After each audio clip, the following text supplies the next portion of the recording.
Sí, uno, dos, tres, wow. Falta, está muy...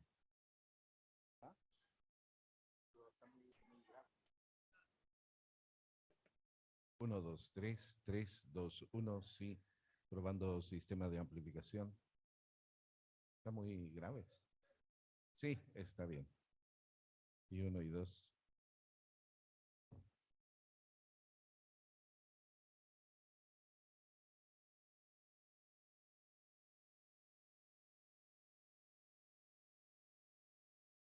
Uno, dos, tres, sí, sí, sí. Ahí, sí, por ahí.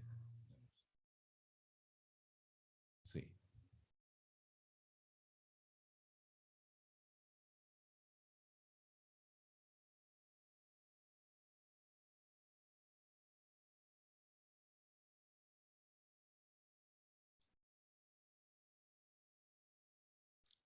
Señor rector de la Universidad de Tarapacá, señora presidenta de la Junta Directiva, autoridades universitarias, distinguidos expositores, señoras y señores participantes de APIKS, invitados especiales, tengan todos ustedes muy buenos días.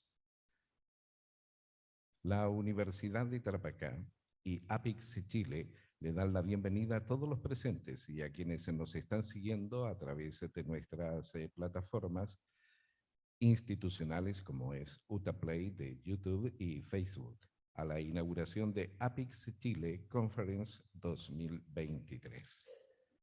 Para referirse a la importancia de esta actividad, para la Universidad de Tarapacá hace uso de la palabra su rector, doctor Emilio Rodríguez Ponce.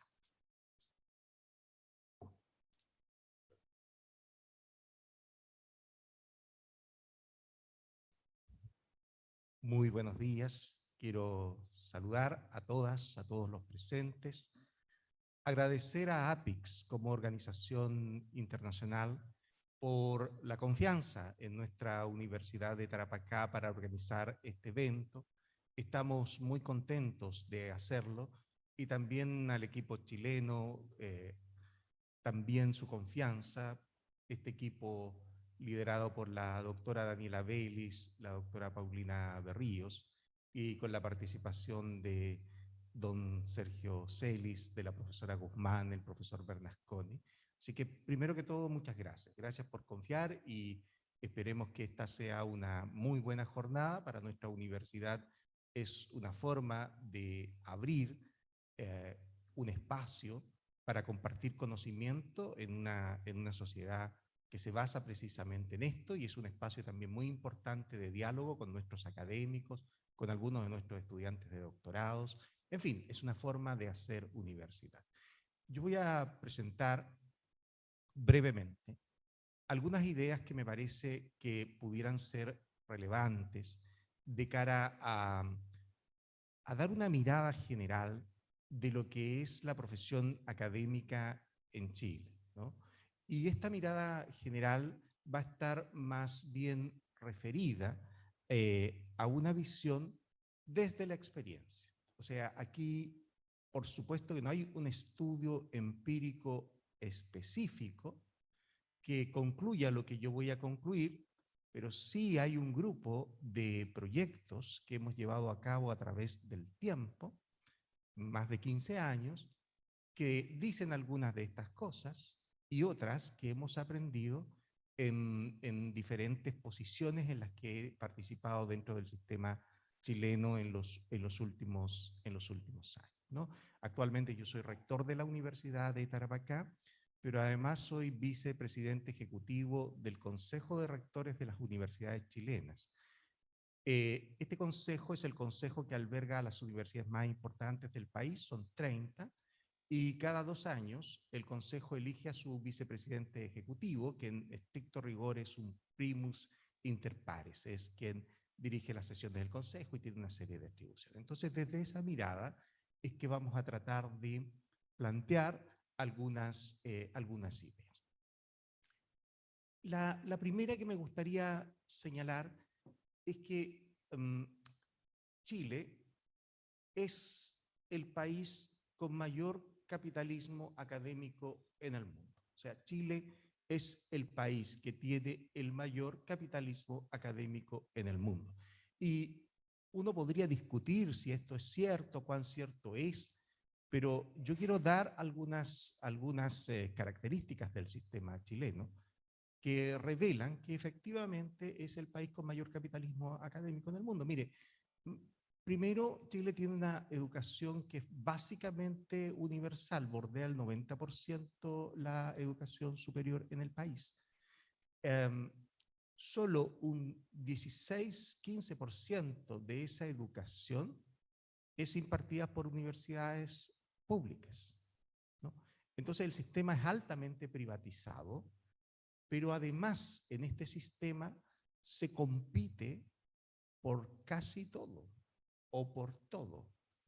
Las universidades compiten por los estudiantes, porque los ingresos económicos que reciben las universidades están en función del número de estudiantes que logran incorporar año tras año. Es decir, los estudiantes son un cliente. En Chile los estudiantes son un cliente. Un cliente que hay que atraer, que hay que retener, al que hay que cuidar durante todo el proceso educativo. Por supuesto que son mucho más que eso. Son personas que requieren una formación integral, son personas que están buscando movilidad social y una serie de otras consideraciones que debieran ser incorporadas. Pero al inicio de todo, las universidades lidian cada año por conseguir estudiantes que le permitan financiar su presupuesto. Digámoslo con absoluta claridad. Y al comienzo de cada año, todos los rectores del país están preocupados de la admisión por el número de estudiantes que van a recibir. Claro, hay un par de universidades que le preocupa el puntaje obtenido en el examen de admisión de esos estudiantes para ver quién está en el primero o segundo en el ranking. Pero en verdad los estudiantes son un tema central. Pero en nuestro país, además, se compite por los académicos. Es decir, los académicos que están en una universidad son tentados, son invitados por otras universidades a trasladarse de institución, ¿no? Con una oferta que no pueden rechazar porque es una oferta muy buena en términos económicos, ¿no? Entonces, esto ocurre en nuestro país y es por eso que hay realmente una movilidad en el último tiempo y cambios de académicos de unos a otras instituciones. Y lo que hacen muchas universidades es lo que en Chile le llaman usar grúa, ¿no? Llevarse a un académico que está, no sé, en una institución a otra. ¿Y por qué hacen esto? Porque hay un perfil muy definido de académicos deseables para el país, que son doctores con publicaciones en revistas internacionales de cuartil 1, con proyectos de investigación ganados en el país, etc. Entonces, ese perfil es escaso y se compite por académicos. Entonces, en Chile se compite por los estudiantes, se compite por los académicos, pero también se compite por los proyectos de investigación, se compite por la extensión, por la vinculación con el medio, por la prestación de servicio, y todo es proyectos, proyectos, proyectos competitivos. Los propios académicos configuran su renta en función de la productividad que generan. Es decir, hay una renta, pero una remuneración, pero a esa remuneración se le agregan otros componentes que tienen que ver con, por ejemplo, las publicaciones que generan, ¿no? Nosotros en la Universidad de Tarapacá, por ejemplo, una publicación de cuartil 2, aparte del sueldo del profesor, se le paga algo así como $2.000. Entonces tenemos un académico, el año pasado hizo 35 publicaciones, entonces va a tener su sueldo más $70.000, el sueldo normal más $70.000. ¿Y por qué se hace eso? Porque esas publicaciones son importantes para los aportes fiscales, Esas publicaciones son importantes para los rankings, esas publicaciones son importantes para la captación de estudiantes, porque, y en palabras simples, en Chile se compite por todo, por todo. Y por eso que en un trabajo que estamos haciendo con el profesor Labraña, que está presente aquí, y el profesor Brunner, nosotros hemos concluido que Chile es uno de los países con mayor capitalismo académico en el mundo, ¿no? Es importante ver cómo han ido cambiando en la profesión académica los requisitos de ingresos para acceder a la misma. En los lejanos 80 del siglo pasado, la persona que tenía un grado de máster estaba casi seguro de insertarse en una universidad. O sea, alguien con máster ya era, digamos, alguien con características singulares. Pero luego, en los 90, se empieza a buscar ya personas con grado de doctor. A comienzos de este siglo, ya no es solo con grado de doctor, es doctores que publiquen, ¿no? Hoy día son doctores que publiquen, pero no en cualquier parte, en revistas de cuartil 1. No solo publiquen, sino que además tengan proyectos de investigación nacional ganados. Ese es el perfil hoy día, y no es un perfil fácil de acceder por una razón muy simple, y es porque en realidad hay 100.000 académicos en Chile, aproximadamente, las cuentas pueden decir 80.000, en fin, pero 100.000 académicos en Chile, y hacen investigación más o menos un 5%. Y están en esta condición probablemente un 2%. Y entonces es muy difícil acceder a ese 2%, y por eso que en Chile se compite por estos académicos también. Y se compite con lógica de mercado, con asignaciones especiales, remuneraciones de mercado, etcétera, ¿no? De nuevo, en Chile hoy día se compite por todo, ¿eh? Se compite mucho por los académicos, se compite mucho por los estudiantes.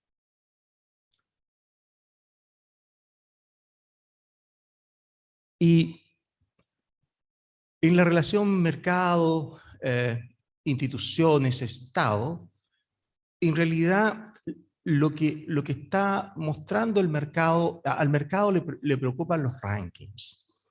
Al mercado le preocupan cómo salió este ranking de, no sé, el Mercurio, la Tercera, si es un ranking nacional, o si es un ranking internacional, a lo mejor le preocupa el QS o no sé, cualquiera de estos, Times, Higher Education, cualquiera de estos rankings, ¿no? Se preocupan mucho por eso.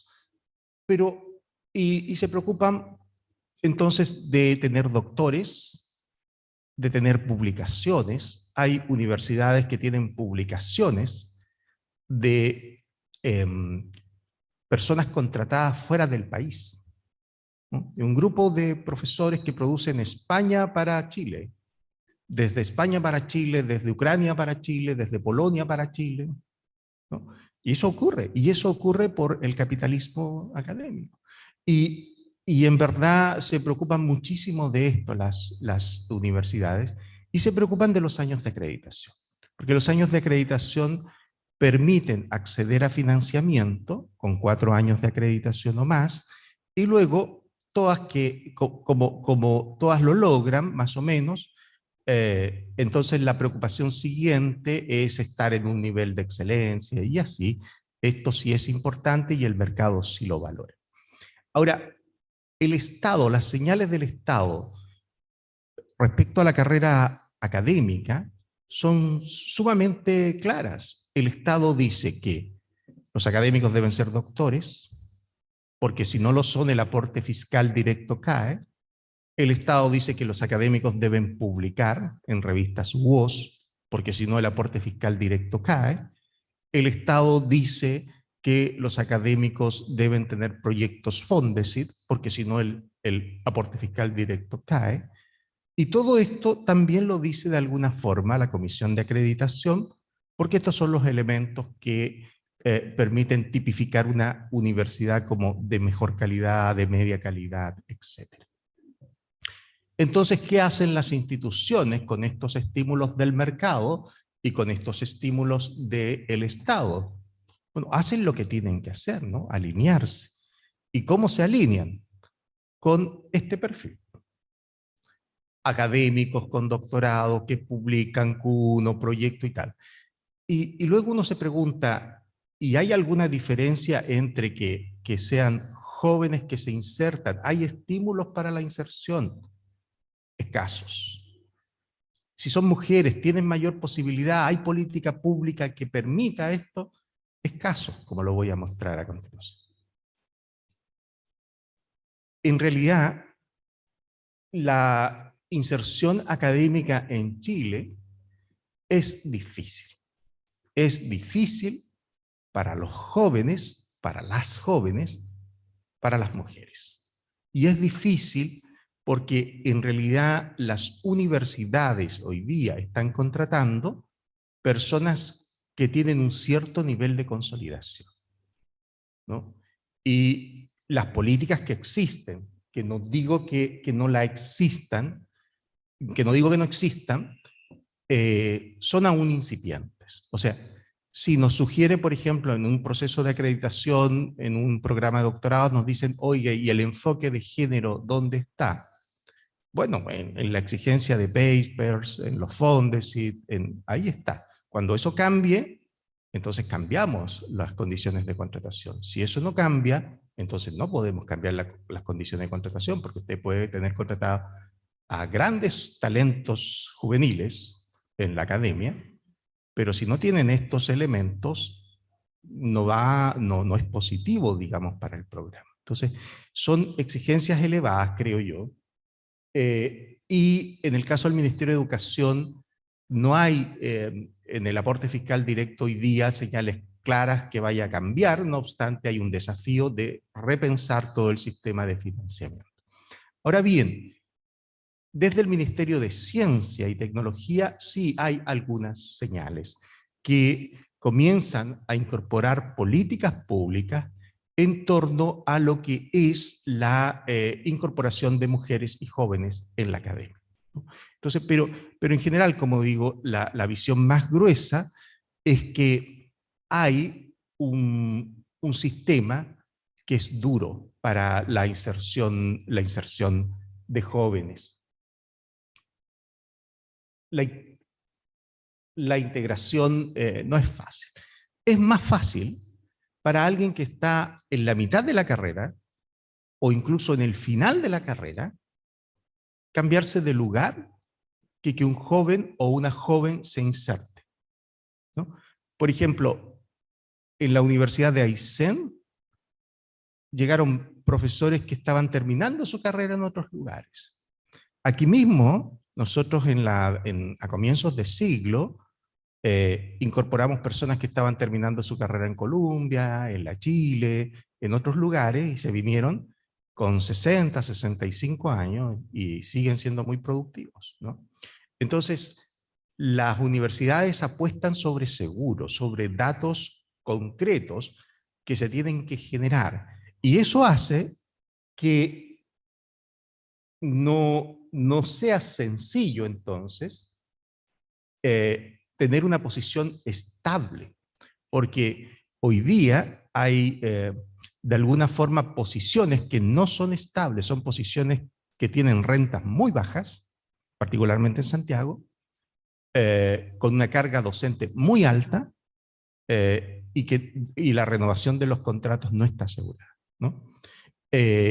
Y venir a una planta, a una plaza de profesor de jornada completa, implica exigencias que son muy difíciles de cumplir para un joven. O sea, el joven parte la carrera realmente en Chile con posibilidades cuando gana un proyecto Fondesit de inicio. O sea, ahí realmente es el momento de la partida.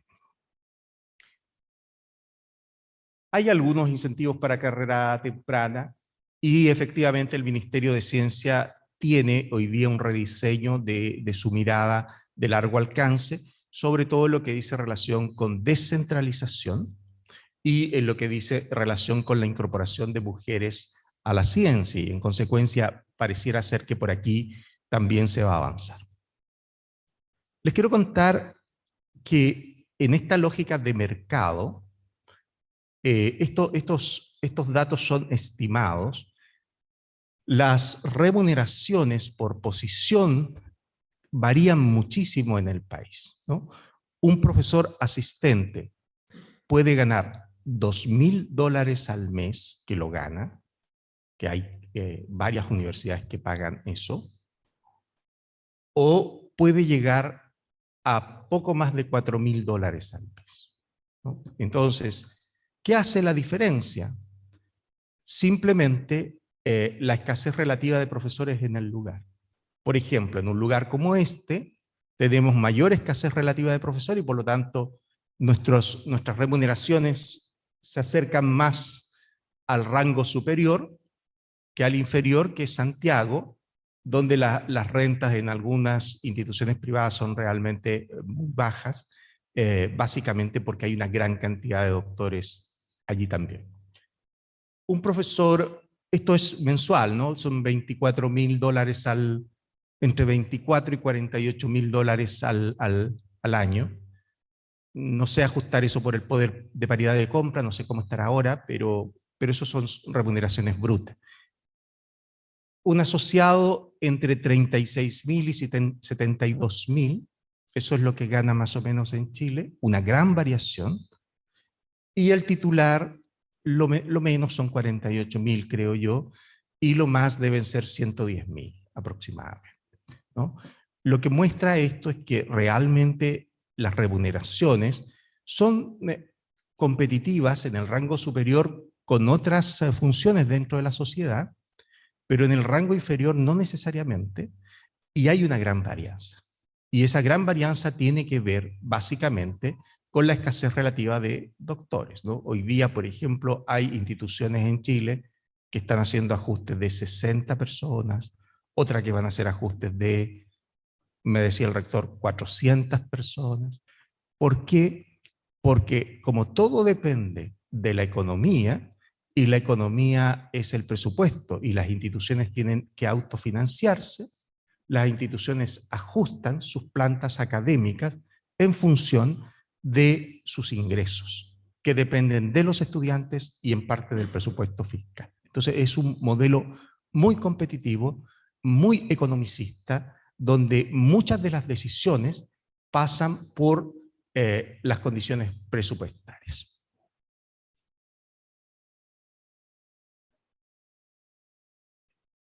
Con todo, los hombres se insertan más fácilmente que las mujeres todavía. Hay como un sesgo por área, ¿cierto? Las mujeres se insertan más fácil en humanidades, ciencias sociales, ciencias de la salud, pero en lo que es ciencia, tecnología, ingeniería, matemática, en verdad son los hombres los que se insertan con mayor fuerza allí. Y, por ejemplo, nosotros hicimos una cantidad de concursos en matemática, 5 concursos, con los requisitos que hemos establecido, no postuló ninguna mujer a matemática. Cuando hacemos esto en ingeniería, no postula ninguna mujer, ¿no? Entonces, no postula. ¿Por qué no postula? Porque el área, el área ya genera un sesgo a priori por las profesiones que siguen las personas, pero además porque las exigencias de profesor titular son tremendamente elevadas y suponen una carrera académica consolidada. En régimen completo, las mujeres quedan, que ya están insertas, quedan en la jerarquía de profesor asistente, profesor asociado, y están subrepresentadas en la jerarquía de profesor titular. Hay más hombres titulares que mujeres titulares, ¿no?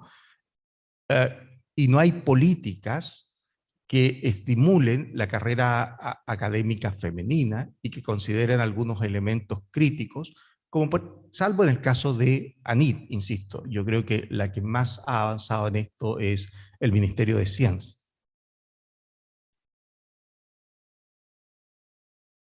Yo lo que diría para finalizar es que Chile es un país en donde las universidades públicas tienen que autofinanciarse, no son financiadas por el Estado. Esta universidad tiene un presupuesto de $100 millones al año, el Estado financia $12 millones de esos $100 millones, 12. El resto lo tiene que generar la propia institución.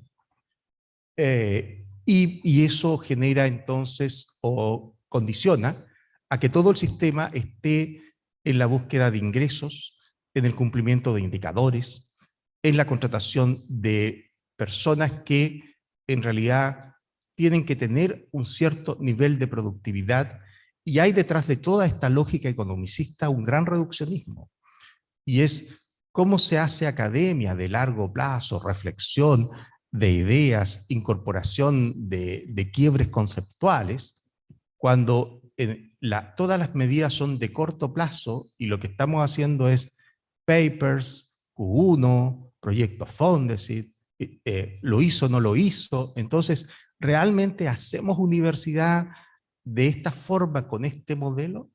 Esa es una cuestión que me imagino yo se va a discutir en este importante evento. Creo en principios que el reduccionismo con el que juega Chile es un reduccionismo que responde a indicadores de corto plazo, genera buenos indicadores de corto plazo, pero naturalmente que genera desgaste en las comunidades, y las grandes reflexiones, no sé si las estemos realizando en este país, en realidad, con la cantidad de talentos que tenemos.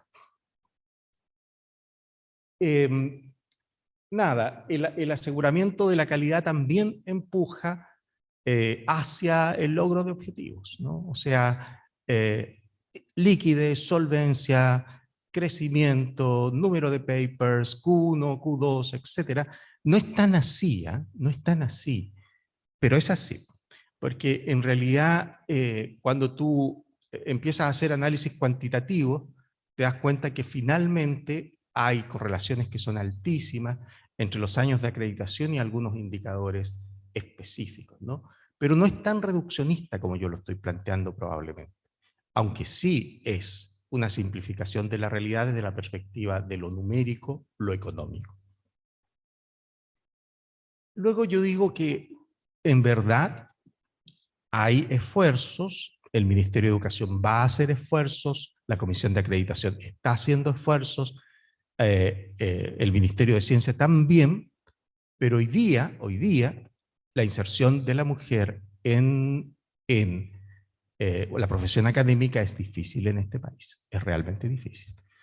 Y hay desde luego un sesgo, no solo de inserción, sino que durante todo el proceso de mujeres en lo que es ciencia, tecnología, ingeniería, matemática. Por ejemplo, en toda nuestra facultad de ingeniería, que son 70 académicos, entiendo que hay 3 mujeres, ¿no? 3 mujeres.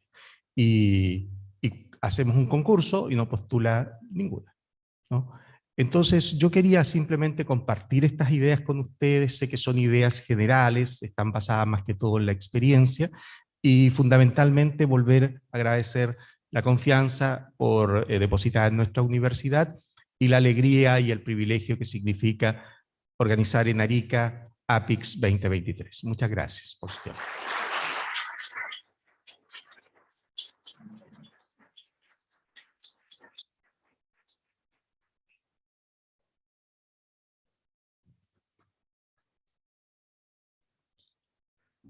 Agradecemos las palabras del señor rector de la Universidad de Tarapacá, doctor Emilio Rodríguez Ponce.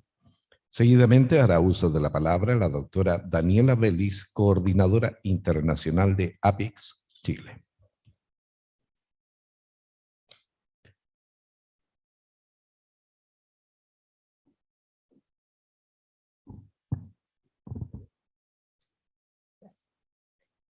Good morning, everyone. I would like to greet the authorities present at this opening, our host, Professor Emilio Rodríguez, Rector of Universidad de Tarapacá, Professor Jennifer Peralta, Vice Rector, I would like to extend a special welcome to our colleagues from APIKS World who have traveled to participate in this conference, especially Timo Arevara, Monica Marquina, and Teresa Carvalho, who have helped us in planning this event. Greeting also to the members of APIKS World who has been following our session online. To the colleagues of Universidad de Tarapacá who have supported the development of the academic program and the organization, our deepest gratitude. Especially to Rector Emilio Rodriguez, who supported this initiative and made it possible for us to organize this international conference in Arica. Finally, I would like to thank you, the APIKS Chilean team composed by Andrés Menasconi from Pontificia Universidad Católica de Chile, Sergio Celis and Paulina Berríos from Universidad de Chile, and Pamela Guzmán from Pontificia Universidad Católica de Chile, who have been working in APIKS for almost 9 years, and for the greater part of last year in planning the organization of this conference. In 2014, Chile was again invited to participate in the survey, after being absent in the Changing Academic Profession round in 2007. We set up a team of colleagues who with commitment decided it was important for Chile to was part of this comparative study to understand the academic career in Chile. I must say that we have worked for the past 9 years practically without any project funding, but with great conviction. We have also had the support of the universities who participated in APIKS and the universities of our team, Pontificia Universidad Católica de Chile and Universidad de Chile. And also from Universidad de Tarapacá, who have helped us to organize this great event. I would like to tell you a little bit about APIKS for those who are not familiar with their origins. This survey on the academic profession was born in 1990s with the Carnegie Foundation survey, and then it changed to CAP, Changing Academic Profession.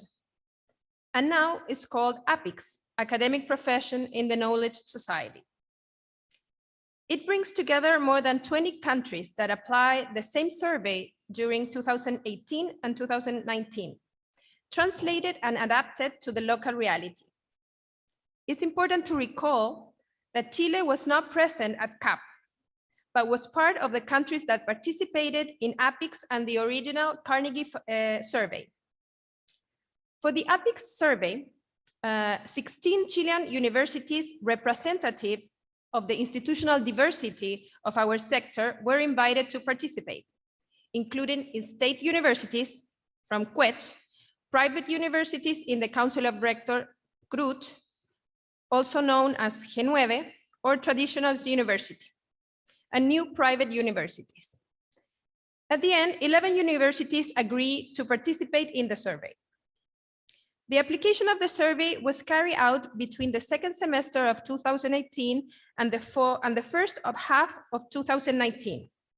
It was applied online, and an invitation to answer the survey was sent to more than 8,000 regular academics, with at least 23 hours of contract. A total of 1,850 responses were received. Of these, 1,258 were completed. 30 years later, the APIKS survey portrays an academic profession split between the preference for teaching and research. Well-paid, generally satisfied with the working conditions and with productivity twice that of their predecessors, in a context of an increased weekly and slightly decrease in the amount dedicated to teaching. Also noteworthy is the doubling of time dedicated to teaching, including thesis guidance, and doubling time devoted to management. It should be also noted that 4 out of 10 academics feel that their work is a source of considerable stress. In addition, in the past 10 years, the numbers of academics in the Chilean higher education with doctoral degrees have doubled. This data underscore the consolidation process of the profile of professors characterized by doctoral degree. The data emphasize the consolidation process of the academic profile characterized by a doctoral degree, externally funded, with a research agenda and publications, which the literature has highlighted as the main trend of change of the concept of academics in Chile in the last 30 years. However, this profile attributes still presented more than a desire than a reality, as Rector Emilio was saying. Only 27% of academics in Chilean university currently hold a doctoral degree. Despite being a minority, research professors occupy the position of the highest prestige and power in the universities and consequently shape academic careers, and their influence transcends the numbers. In this conference, we hope we will be able to learn about the academic profession with a global perspective in the early career stages as well with gender aspects. These two aspects are extremely important as far as the academic career is concerned. On the one hand, supporting the insertion of academics in the early career stages, which are often complex years, is important for their successful trajectory and for reducing dropouts from our universities. On the other hand, we know that the presence of women in the student population does not translate of the present in academia and in university leadership positions. Less than 2/5, this is according to UNESCO, of senior academics, these are professors, deans, chairs, and senior university leaders, and less than 1/3 of authors in research papers are women. This evidence a significant gender gap. Many of the APIKS country members are working to address these topics. We hope that through these studies, we will help to improve and reduce the gaps that still exist in our higher education systems. Now, I would like to briefly introduce to you the program of the conference. This conference consists of 3 days. Today is the first day. And some are in person, others are online. Today, we will start our day with a presentation called Making Their Way Through Academia, Intertwined Challenges for Women Academics in the Global South, which will be given by our keynote speaker, Professor Carolina Guzmán, who is a full professor at Universidad de Tarapacá. Afterwards, we will have parallel sessions to discuss different topics about gender in academia. We will also have outside a poster session led by our doctoral students from different Latin American universities, who are part also of this conference. After lunch, we will have some other sort of paper sessions about early career. As usual in APIKS conference, we will have a closed sessions for APIKS members. In parallel, we will have activities for our doctoral students. In the afternoon, we will have a presentation on Chile Higher Education Research Agenda led by Professor Julio Labraña from Universidad de Tarapacá. We will end the day with a book launching of Universidad de Tarapacá. We hope this first day will be of your interest, and please follow our YouTube channel if you are online, and welcome to the APIKS 2023. Thank you.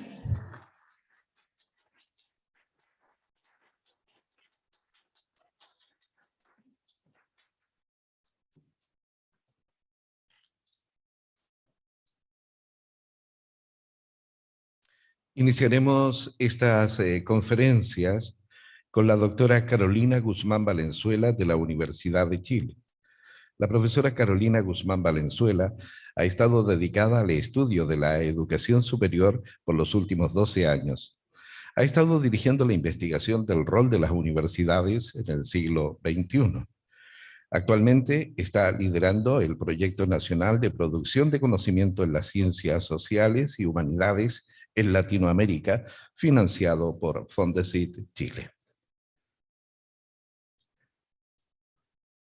La doctora Carolina Guzmán Valenzuela, de la Universidad de Chile, nos señala lo siguiente: en Keynote Conference, Making the Right Through Academia, Intertwined Challenges for Women's Academics, the Global South. Saludamos y damos la bienvenida a la doctora.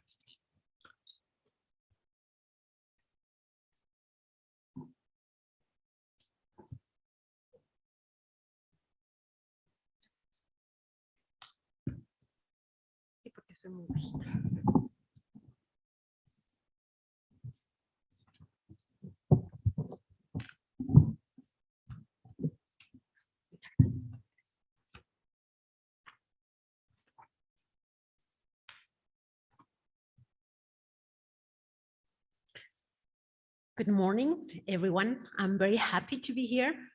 I want to thank the rector of the Universidad Tarapacá. By the way, I work at the Universidad of Tarapacá, not the University of Chile. That was my former university. I want to thank the authorities here, my colleagues from APIKS, colleagues from different universities and students. So I'm going to present a talk.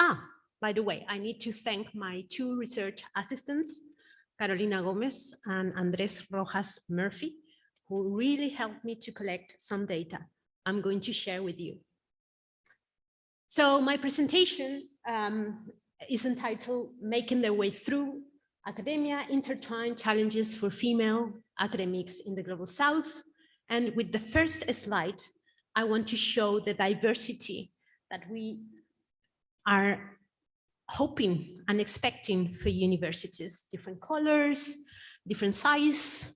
So gender is an important matter in this conference and for academia in Chile.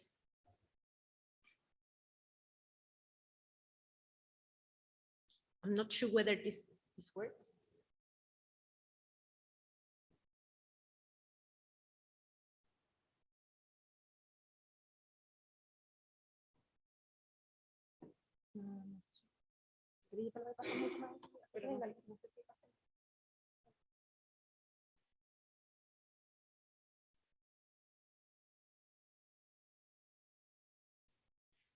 I think I'm going to need a bit of support.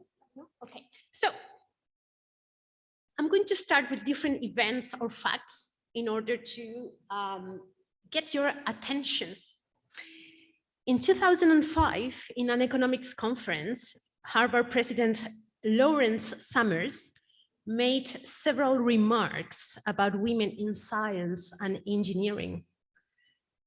He noted, of course, this caused a great controversy, not only in the United States and Harvard, but also around the world. It was all over the place. He noted that women remain underrepresented in the upper echelons of academic and professional life, in part because of three hypotheses. The first one has to do with high-powered job hypothesis. So he said that many women with young children are unwilling or unable to put in the 80-hour work weeks needed to succeed in those fields.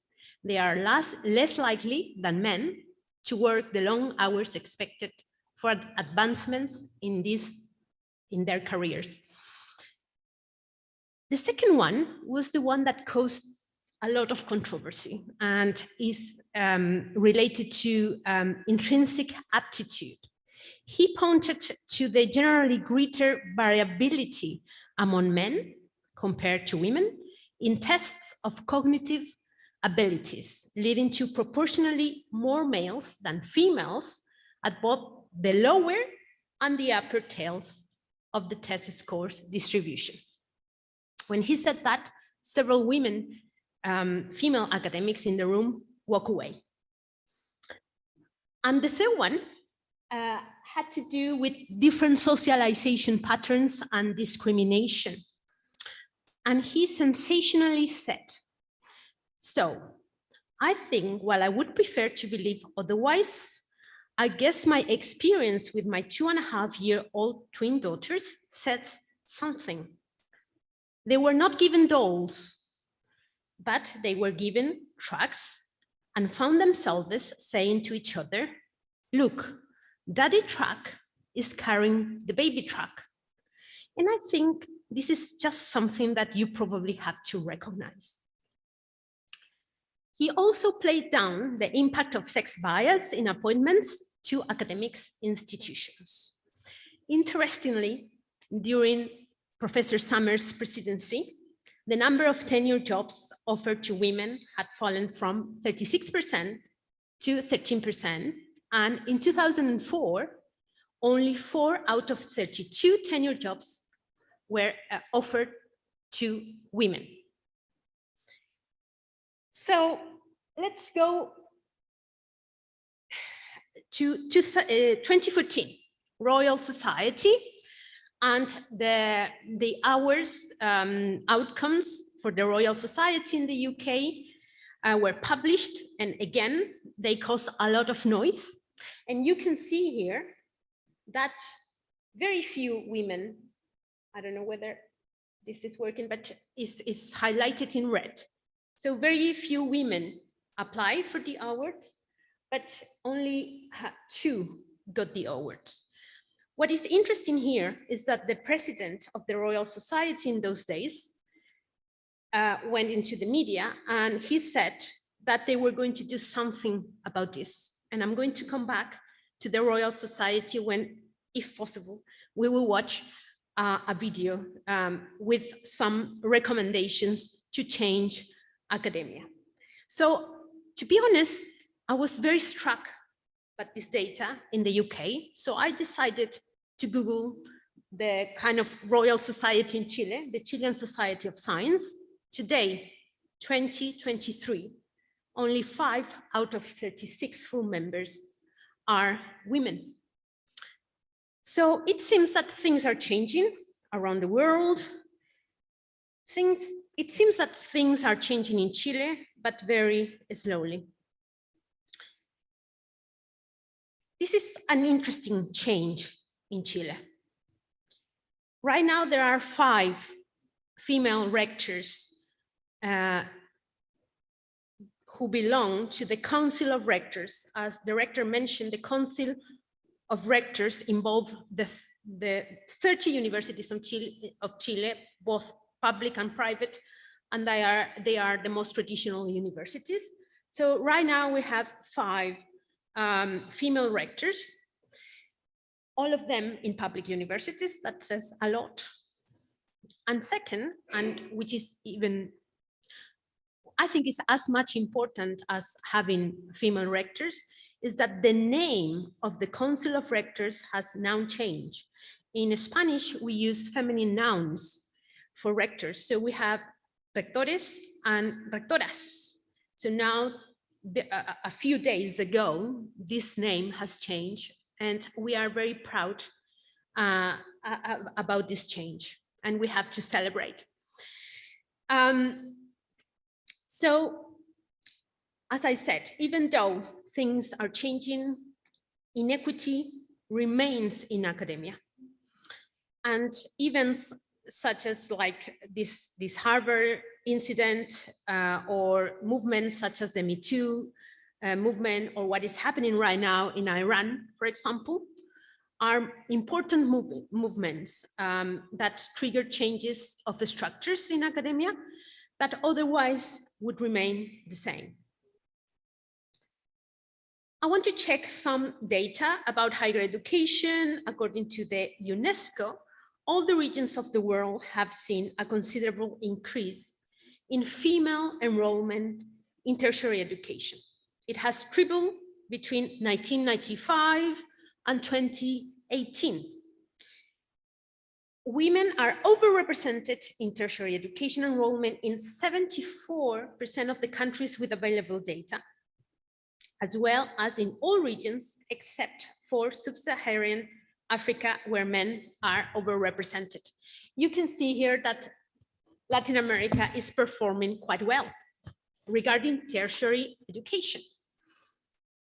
The point here that I want to make is that a valid assumption is that women, after they graduate, are also able to proceed and study for higher degrees that would enable them to occupy most academic positions in universities, be involved with relevant research, publications, getting fantastic salaries.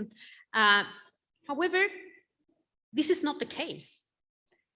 And this is why it seems that there is this female advantage in tertiary education seems to be an illusion. It is an illusion because this fantastic participation in the higher education system has not translated into socio-economic achievement. We will see that the high proportion of women in tertiary education is not necessarily translated into a greater presence in research. There are multiple reasons here, and of course I cannot go into details, and here you will find some of them. One has to do with disciplines, exactly as the rector mentioned. There are especially huge gaps in STEM disciplines. In 2017, within the OECD, just 30% of new enrollments in bachelor's degrees in STEM fields were women. By contrast, education, health, art, humanities, and social sciences, you see an overrepresentation of women. There are a lot of issues about stereotypes as well, and what seems to be more attractive to girls. Presence of gender stereotypes operate in the labor market. For example, engineering is perceived as a more gender authentic option for men than women. Of course, the fact that women go for degrees that get lower wages will have an impact in the future. And meanwhile, male students continue to choose higher paying degrees and receive higher earnings after graduations than women. There are other issues here in academia regarding the staff.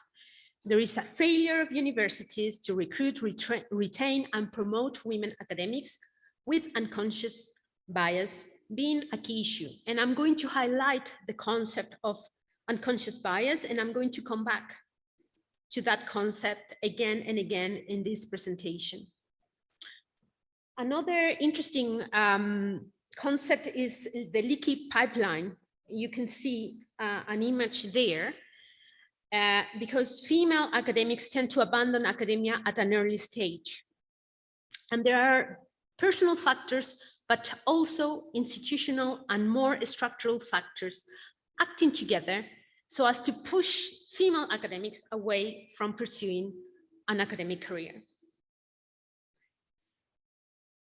Let's go to the PhD level. I have highlighted in red the level that refers to PhD degrees, and you can see that there is a decrease across all regions when talking about PhD students and PhD gradations by gender parity index.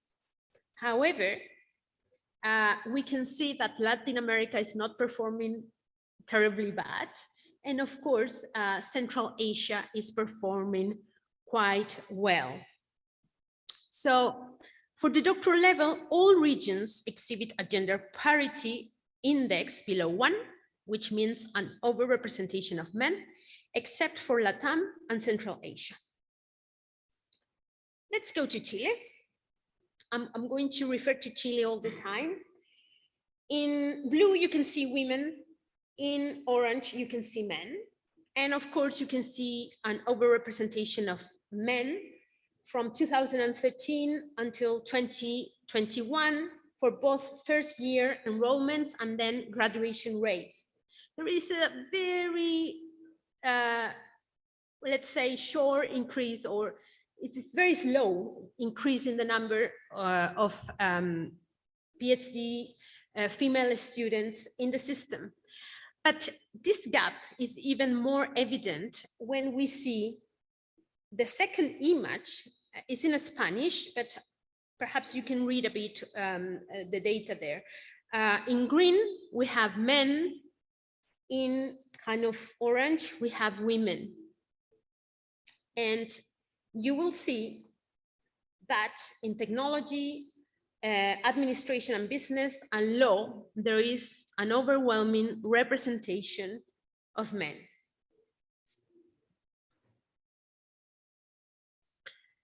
Let's go to some data regarding academia from a more global perspective.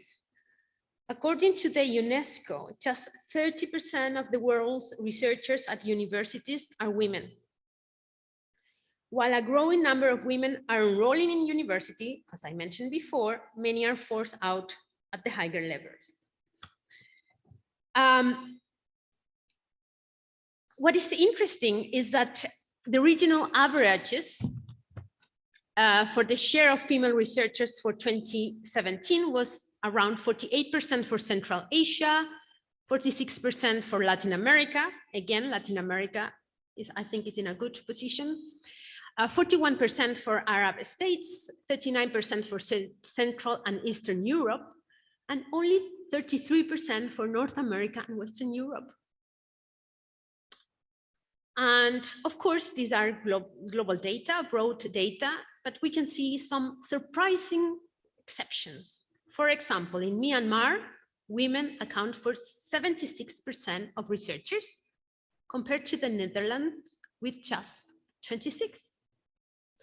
I make this point because we are always looking towards the global north, and this is an interesting data. In Latin America, we have, in the second image, if you cannot read, I can read for you, Venezuela, Trinidad and Tobago, Argentina, and Panama, with more participation of female academics in academia. Let's go to Chile. This graph shows the evolution of female academics in higher education in Chile. Women are underrepresented, and there is a very slow change in the percentage of female academics in higher education that ranges between 42 and 45% in 2022. So again, we can see some changes, but we need many more changes. What is interesting when we think about, or when we analyze female academics in Chile, is the positions, and it's exactly what the rector mentioned. I have highlighted in red the representation of female in the highest position in academia, professorships, professor titular, professorship. So we only have 22% of female academics versus 78% for men. And the second position is associate professor or senior lecturer, with 29% for female academics and 71% for men. I think the data speak for itself. Let's go to research outputs. It is true that Chile is a bit obsessed with publications and grants, but this is a global trend as well. So here we have the list of countries that, by the way, this is a very interesting report, Elsevier report. Probably you know it. I got very interesting data from this report. And you can see a list of countries that participated in this study. We have Argentina, Brazil, and Mexico from Latin America, European countries. We have also Australia, Japan, and Canada, and the USA. And there are a lot of data there, and they analyze publications and research outputs in 2 periods of time, from 1999 to 2003, and then from 2014 to 2018. So some of the findings were that while the representation of women in research is increasing overall, inequality remains. In most cases, men publish on average more articles than women.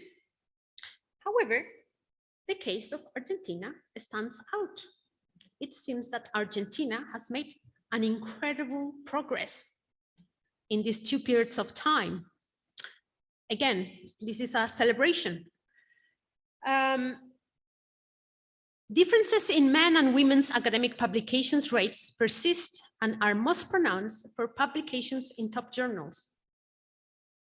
I'm thinking about Web of Science or Scopus journals. In every country, on average, female researchers author fewer publications than men, regardless of authorship position. And here you can see some data. I'm not going to go into detail.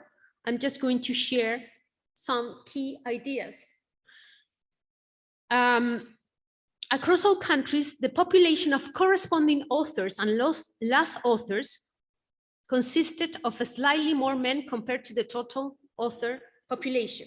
As you know, the most important positions are, it depends on the disciplines. In some disciplines, in the social sciences, for example, being a first author is important. In some others, in sciences, being the last author is very important. Corresponding author usually is the first author as well.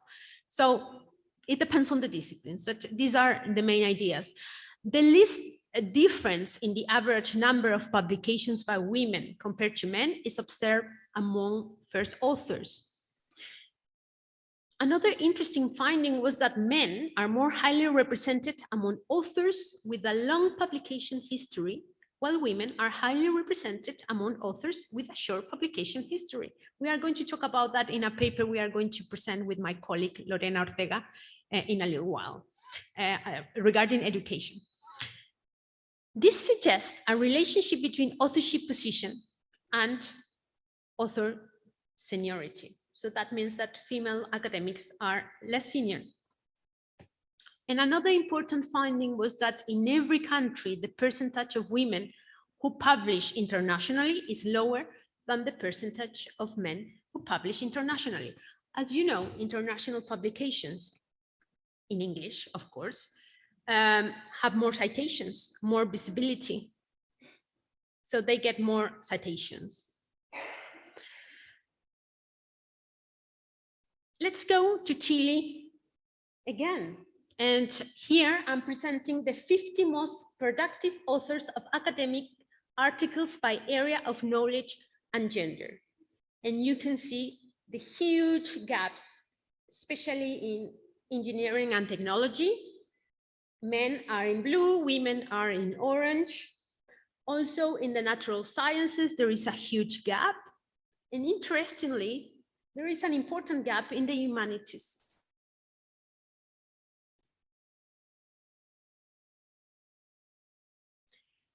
Regarding prestigious publications, we found this interesting data from journals indexed in the Web of Science, which is considered the most prestigious indexation. And for all authors in Chile, women publish 38%, while men publish in a 62%. So again, this is related to prestige, production, and there is this important gender gap. More data, grants. On the left, you can see men. On the right, you can see women in green. And the list of countries participating in this study included Canada, USA, Europe, UK, Australia, and Japan. And in all these countries, men obtain more grants. And for Chile, what we have decided with my research assistants is to compare the different grants that academics usually get in Chile. We call them Fondesit, and they are traditional grants.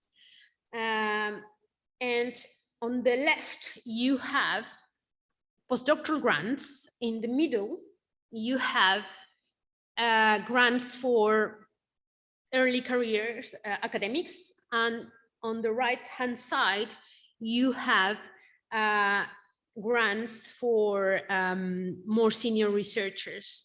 And what is interesting here is that the percentage of women or female academics obtaining these grants decrease in an evident way when we go into the more senior grants. So at the postdoctoral level, there is not parity, but it seems that at the initial or the early stage of the academic career, women are performing relatively well, and then this decreases when we go to the Fondesit of Iniciación for young researchers, and then it really goes down when we analyze data for regular Fondesits for more senior researchers.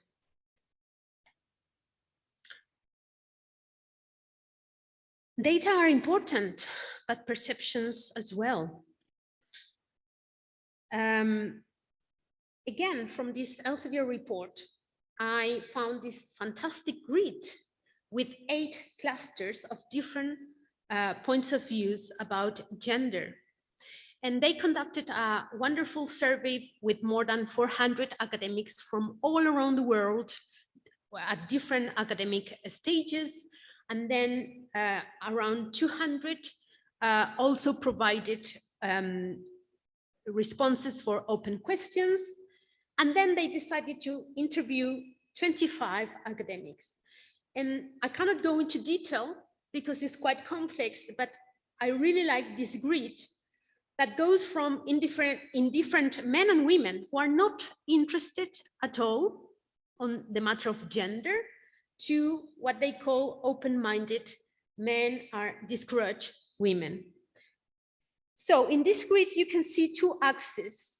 The horizontal axis has to do with how fair the academic system is. So on the left-hand side, the academic system is biased. On the right-hand side, the academic system is fair. And then the vertical axis has to do with gender balance. Gender balance is important, and on the bottom, gender balance is not a high priority. So you can see these 8 clusters, and I have decided to show you some quotations because they are so interesting. So representing the indifferent woman, but from the work point of view, in terms of career progression, no, not every woman does want to progress into senior roles, and I am not necessarily sure that I do. An indignant man, gender diversity is just another artificial problem in science. I found other incredible quotations for both women and men, so I really recommend you to read this report. A fair-minded woman. I know I have been disadvantaged because my head of department refused to support my promotion, and initially I listened. And then I got stubborn and I went about it independently, which was much harder. But eventually I did get promoted in that round of promotion. And finally, this guy from the UK, I find women easier to work with. As with some men, there often are problems with too many self-assumed alpha males. Women are a lot more stable and dependable to work, and in my opinion, care more about the work and less about themselves compared to some men about their own stature. I'm sure you have heard some comments like this in academia.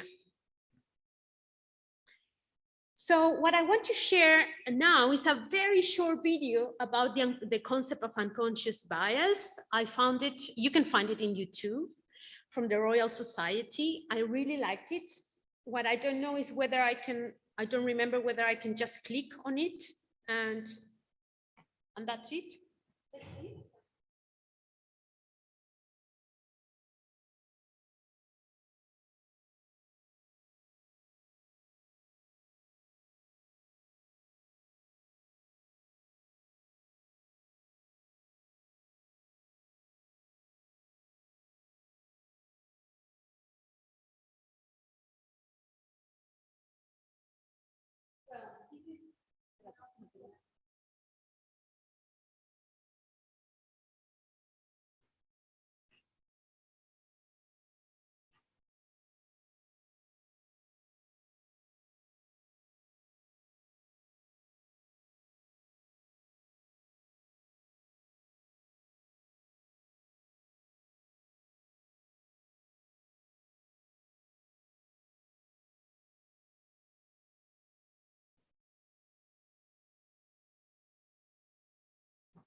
So I knew that this was going to happen, so I was prepared.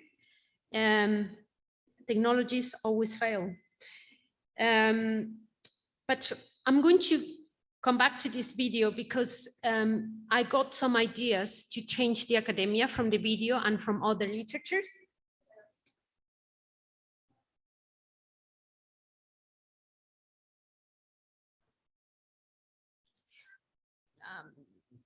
I think it's okay. I'm sure you can watch the video. It's a 3-minute video. You can watch it at home. Perhaps some of you know the video. I really recommend it. It's a nice video. And this is a result of this. Do you remember I started with these results about awards got by academics in the UK? Do you remember that I said that the president decided to change the system? So they produced this video, and basically they talk about the unconscious bias as a prejudice. And there are many types of unconscious biases regarding race, regarding gender, regarding social class, and so on. This video was about gender bias, and all of us live with this gender bias. And basically, the video addresses the ways in which panel members of the Royal Society can deal with gender bias, and I'm going to go there in a little while.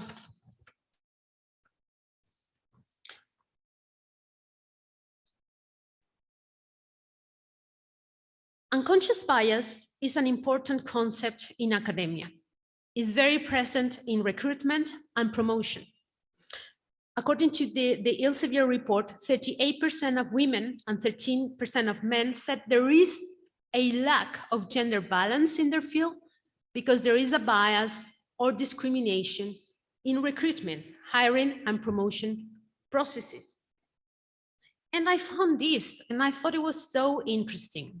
This study was conducted in 2016 by Johnson and collaborators. They wanted to know about universities' hiring decisions of white and non-white women and men for academic positions. The sample was 598 job finalists, 174 of whom received job offers over a 3-year period of time. Finally, pools ranged from 3 to 11 candidates, and the average was 4. So they wanted to see this, whether having more than one woman in the finalist pool would increase the likelihood of hiring a woman beyond the increase that would be expected simply due to probability. So this graph depicts the likelihood of hiring a woman with 1, 2, or 3 women in a pool of 4 job finalists.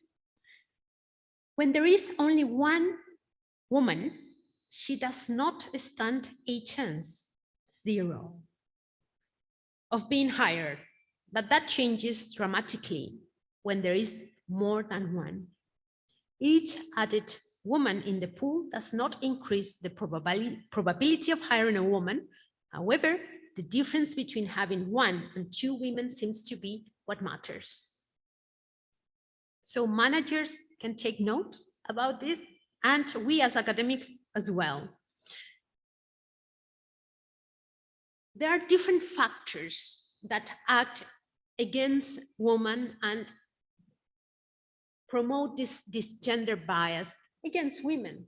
The ways in which job postings, for example, are written, the words they use, the networks of mainly men professional contacts or recruiting agencies, yes, that are asked to suggest talent resulting in a lack of women representation on recruiting shortlists. The composition of promotion committees composed of mainly men, and they prefer masculine leadership characteristics. Also, women are more likely to hold off applying until they are past the point where they could have received the promotion. Do you remember the quotation we saw? Fortunately, that woman decided to be stubborn and fight for her promotion. To be able to lead a research team, it is necessary to win funding if grant applications are not anonymous. And this is a very important point, especially in Chile. I know it seems quite obvious, but Fondesit grants are not anonymous. So if grant applications are not anonymous, they are open to gender bias. Also, women attend less frequently conferences. They receive fewer invitations to be keynote speakers, and this is an exception, this conference. And women tend to be asked to do supporting tasks, such as sitting on committees, organizing events that take away time to do research and are not part of the evaluation of promotion. Fortunately, there are a lot of laws changing this situation in Chile and around the world, but we need to do much more. So I'm almost finishing here. I know I still have some minutes, and hopefully we will have a bit of time, a couple of minutes for some discussion. Here I share with you two ways of breaking the gender bias. The first one is using gender bias in favor of the status quo to change the status quo. As I mentioned in this pool with one woman in an application process, when there was only one woman in a pool of 4 finalists, her odds of being hired were statistically 0. But when a new status quo among the finalist candidates is created by adding just one more woman, the decision makers actually would consider hiring a woman. And the second one has to do with anonymizing grant applications. And we really need to do this in Chile. When indications of candidates' gender, such as their first name, were removed from applications women, they were selected at a higher rate than when their gender was obvious. Before any anonymization, men outperformed women by about 5%. After just the removal of the names, that number dropped to less than 3%. When the applications were fully anonymized, women outperformed men by 1%. So here you have two ways of breaking the gender bias. And I'm going to finish with this. This is the sign for breaking gender bias. And changes in academia are not only about numbers. Numbers are important, but we need not only numbers, we need a change in the cultural organization of institutions. We need to change universities, their beliefs, their stereotypes. We need to empower female academics. We need to redistribute power and material resources. And we need policies at an institutional level, but also at the national level. Thank you very much.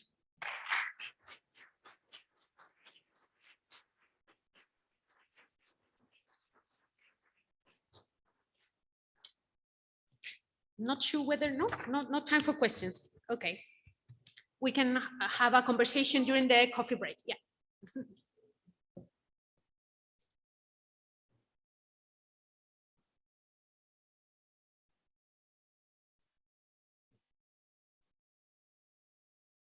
So now we will invite you to a coffee break until 11.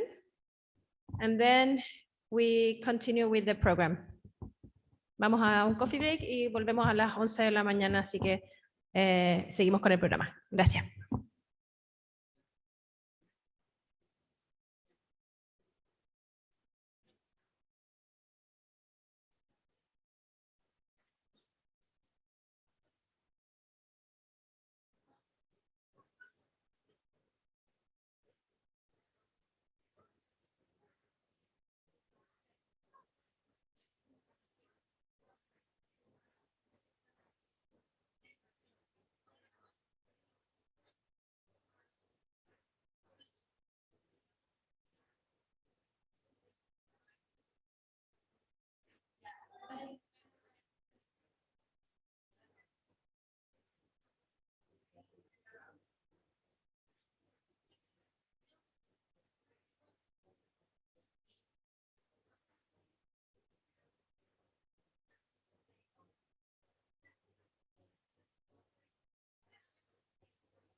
Nice to meet you.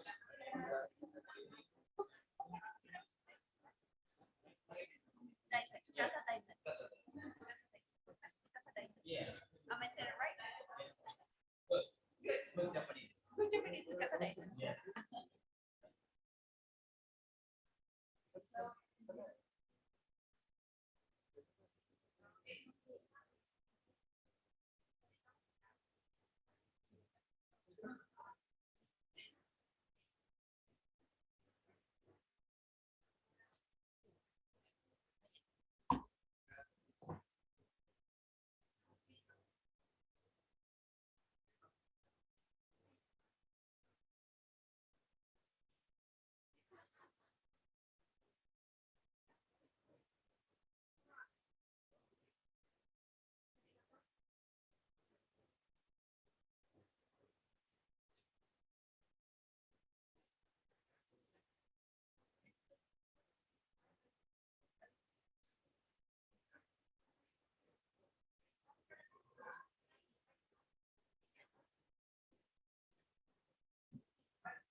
Sí.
OK。はい。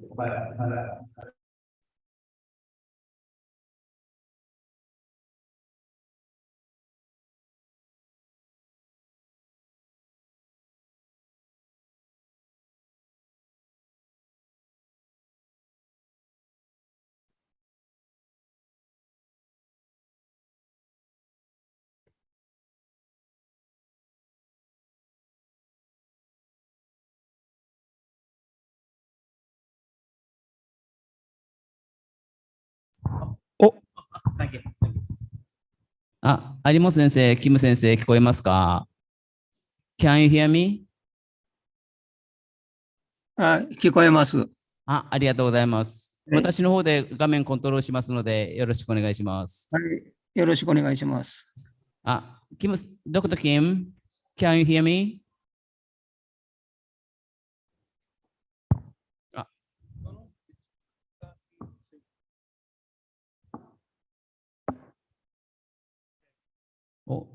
No one.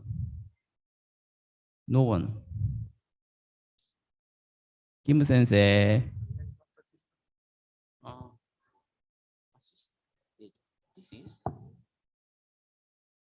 Yes. コウ先生、聞こえますか？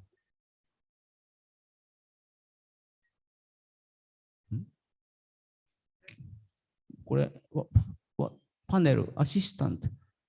What does it mean? 有本先生、キム先生、聞こえますか？はい、私聞こえますけど。すみません。キム先生とコウ先生、聞こえてないんです。聞こえないの？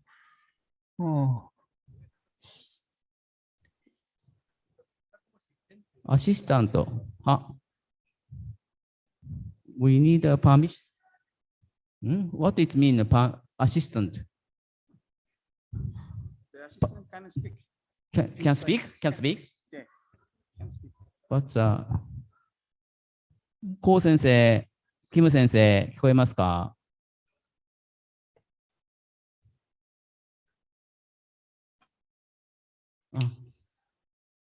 声出していただけますか？Okay. The assistant can't speak. Can't speak. Yeah, Can't. yeah, no, no, no, no, can. Yeah, he said. Only No, no, no, no, no, no, no. He need. he need Yes, speak. yes, he needs speak. Voy a hacerle para que dé permission. Wait. How to? Permissionです。今、パーミッションがまだ出てないので、そちらから声が出てない状況です。ちょっと待ってください。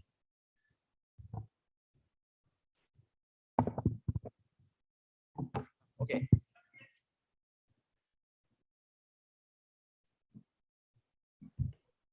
聞こえますか？聞こえます。聞こえました。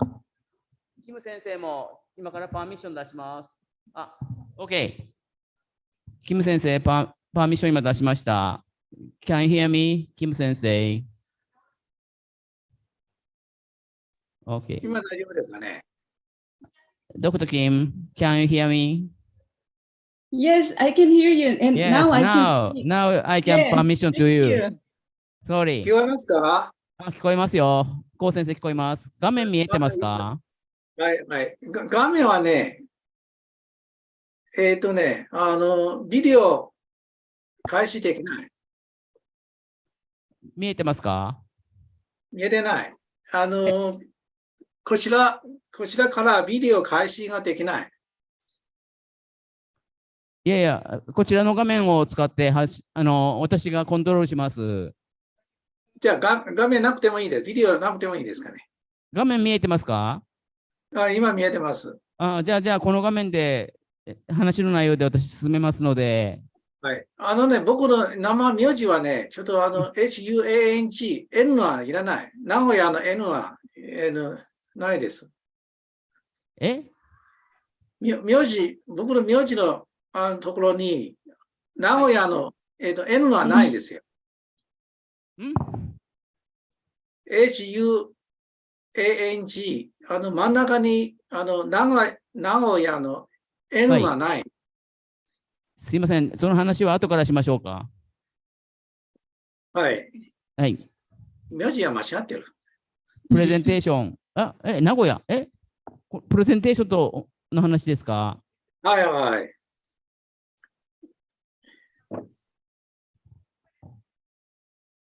今名前、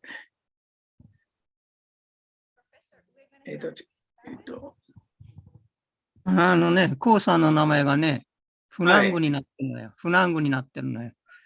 N を取らないといけない。そう。これ正しい。チャットを見てください。N いらない。OK。はい、おみつだな。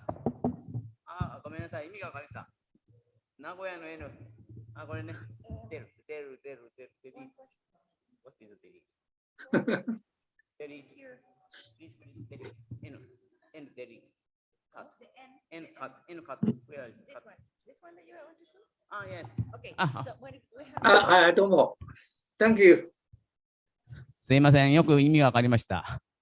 名古屋の N。OK。Does the presentation have any audio? All audio. No. Does the presentation have any audio? Video. All video. Only this one, picture. No, just picture. Just picture. Images, yes. Okay. Audio, no. Okay, thank you. Yes, no audio. Only literature.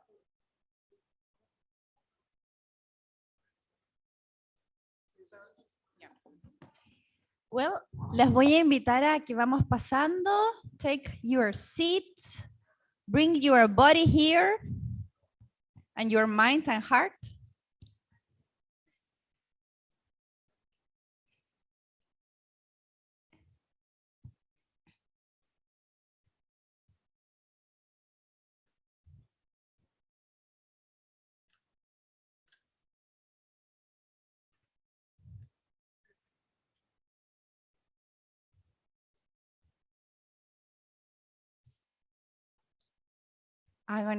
Voy a esperar un minuto.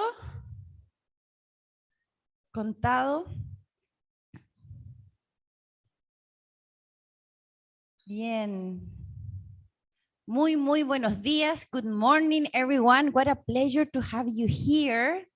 I'm gonna invite you to be comfortable, sit down, take in contact with your body, mind, spirit. We are gonna talk about an important topic, gender in academia. I was very provoked by Carolina, and I'm so glad that we're gonna have the opportunity to continue discussing about this topic.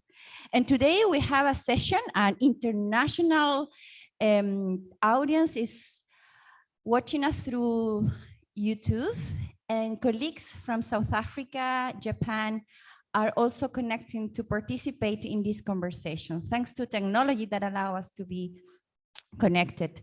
The first paper is research on the determinants of research results. Why do university faculty members produce less research outputs than male university faculty members in Japan? I have the pleasure to introduce Professor Tusas Daisen, who is here with us. Thank you for traveling all of those kilometers and across the ocean. And also I know that Jansson Kim, Akira Arimoto, and Futao Huang are joining us from Japan. Professor Daisen, please, the floor is all yours. Thank you for present. Thank you for your introduction, and it's a great pleasure to make a joint presentation by 4 members from Japan's team. As I just mentioned, our title is about research on the determinants of research results. So please move to the next one. Yeah, and as I show you here, and 6 points we'd like to present, and we have a division level between the 4 of us. And I will talk about introduction, and then Dr. Kim will present literary review and backgrounds. Professor Daisen will talk about research framework and use the data, analysis results, and summary. And Professor Arimoto will conclude our presentation by presenting reflections. So here, and we'd like to examine whether there's a significant difference in the research results between male and female faculty members of Japan's university. Why? So here we use the main relevant data from a national survey of Japan's faculty members. The survey was conducted in 2017 based on the APIKS project. We only selected 4 key indicators in relation to research results. One is about the scholarly books, second is about research papers, third is about conference papers, and the fourth is concerned with the patent or license. As you can find in table 1, you can find significant differences in these 4 research results between male and female academics in Japan's university. And across the 4 forms of research results, male faculty members produced more their research results than female faculty members in Japan's universities. So please move to the next one. So Dr. Kim, Okay. I think it is your turn. Yes. Okay. There are many studies related to the diverse factors affect women's scholarly productivity and academic career. However, still, female academics have challenges such as an institutional climate that is inhospitable to women, and also they have some dual pressure between the family and their career path. There are many studies about quite controversial issues related to female academics' performance related to the research activities. And some studies mention that there are female academics have less productive than male academics. However, some studies mention that there are no differences. Can you move to the next one? Yes, in Japanese context, many policy initiatives try to figure it out related to the gender equality issue, but still it is one of the unsolved issues in higher education, especially related to the gender issue in higher education institution. There are low rate of female academics in management or high-ranked position. Also, high percentage of female academics in contract or part-time positions. Also, it is quite related to the promotion issues. So there is a gender gap in promotion to associate professor and professor. Can you move to the next one? Yeah, as you can see through this figure, Japan has the lowest rate of female academics in tertiary education among OECD countries. Can you move to the next one? When we take more details, as you can see through these two lines, although ratio of female academics in both national university and private university in Japan have been increased since the late 1980s. But still, there are some gaps between the national universities and private universities. So national university has a lot low rate of female academics than private universities. According to this figure by academic rank, junior female academics have more number of and high ratio of female academics, and especially in than the middle career or senior level. However, still, as you can see through these figures, there are still some differences between the national university and private university, regardless of their academic rank. Can you move to the next one? Yes. Okay. I continue the framework. This is a framework of why research result is less than male. I want to explain using this framework. This framework explains the research result. Based on previous research on research productivity, we set the gender, special field, type of the affiliated university. This is a national university or not, highest degree, doctor or not, academic position, professor or not. And the research interest and activity is set. The research interest is primary in research or primary in education. And research funding is how much is categorical data. And research activity hours, how many hours the female working, more or less than male faculty members. This is a category.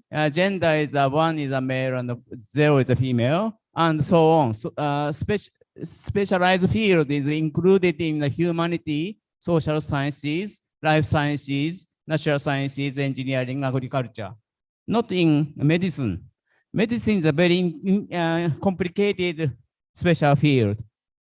Medical is more male, or another is female more. So omitted this time. Type of the affiliated universities, national or non-national university, highest degree doctor or not, academic position, professor, research interest, this is 1, 2, 3, 4. 4 is a primary in research. And research funding is categorical data. I'm sorry, yen, Japanese yen. But the 1 is a less, and 5 is a more, big money. And research activity hours real number. I calculated the average by sex. You can see type of the affiliated university. Male is more, it means a non-national university already Kim Sensei show. And the highest degree is other is one women more, it means others is more. It means a non-doctoral position. And the professor or not is also non-professor is more female. Research interest is less number female. It means less is primary in teaching side female, and the research side is a male. And research funding is number is more male. Less is female. Less means a small number of the research fund. And the research activity average is less than male. Female is short times research hours. And lastly, the special field is a cross-sectional data. Female occupied in the more is a humanity and social sciences more, and male is natural sciences engineering more. This is maybe a cause of the why the female. Eso podría ser una causa. Okay. And this is a number of the real number of the research paper distribution. Distribution number of academic paper is looks like a Poisson distribution, not normal curve. So I needed the negative binomial regression analysis using only one. This is only using female variable. Expectation B, please look at 0.5 means half of the productivity in female. It's mean. So already show research paper is half of the female. It means the expectation number. So this is a final calculation number. Another all explanation variable included conducting the binomial regression analysis. At that time, female is 0.88 times higher, almost one, almost equal, and the significant level is 0, not a significant difference. It means another background variable introduced. At that time, the female effect is not significant.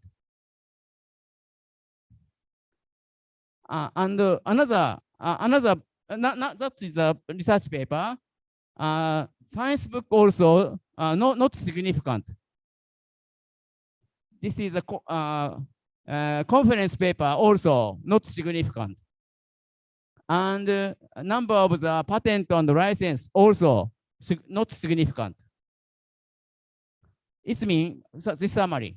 By using a negative binomial regression analysis, it becomes clear that the number of academic papers published by female university faculty was 0.5 higher than that of male faculty member.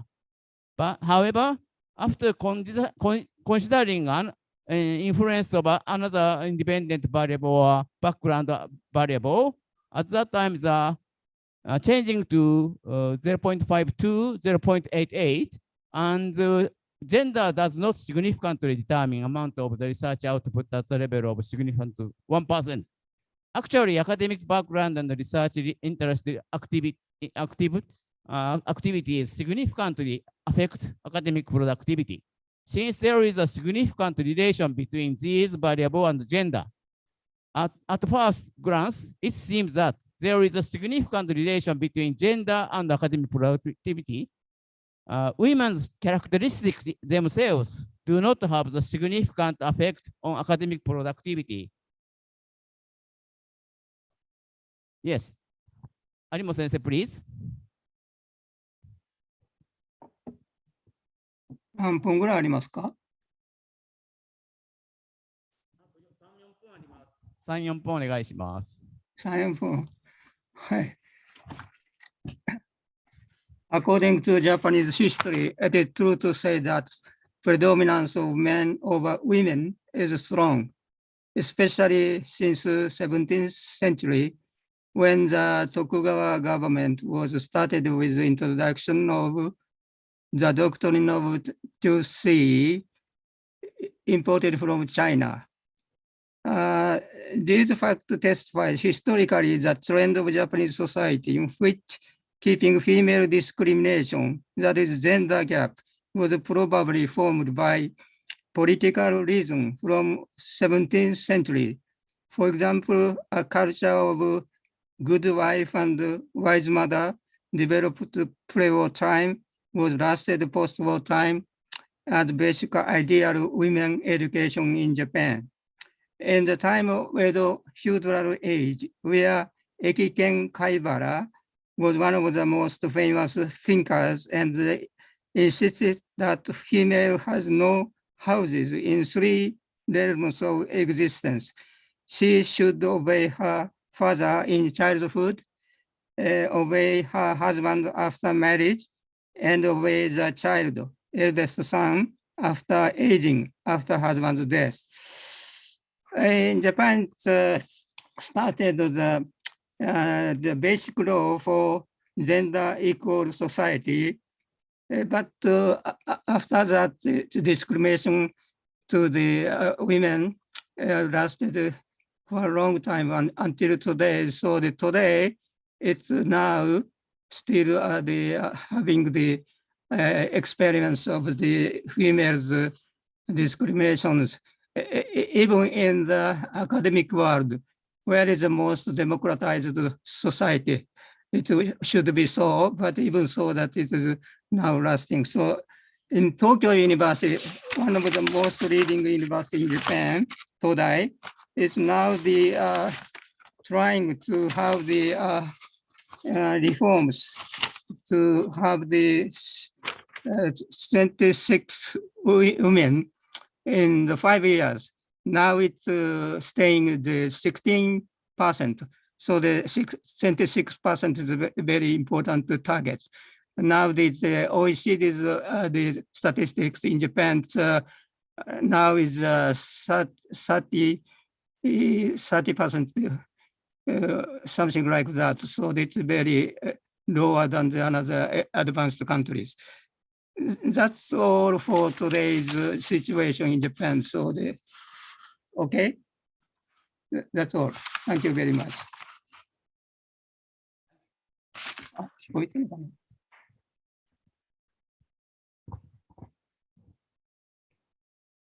Thank you so much. We will have some time for questions. Now I want to invite Lorena and Carolina. I'm going to bring my paper here.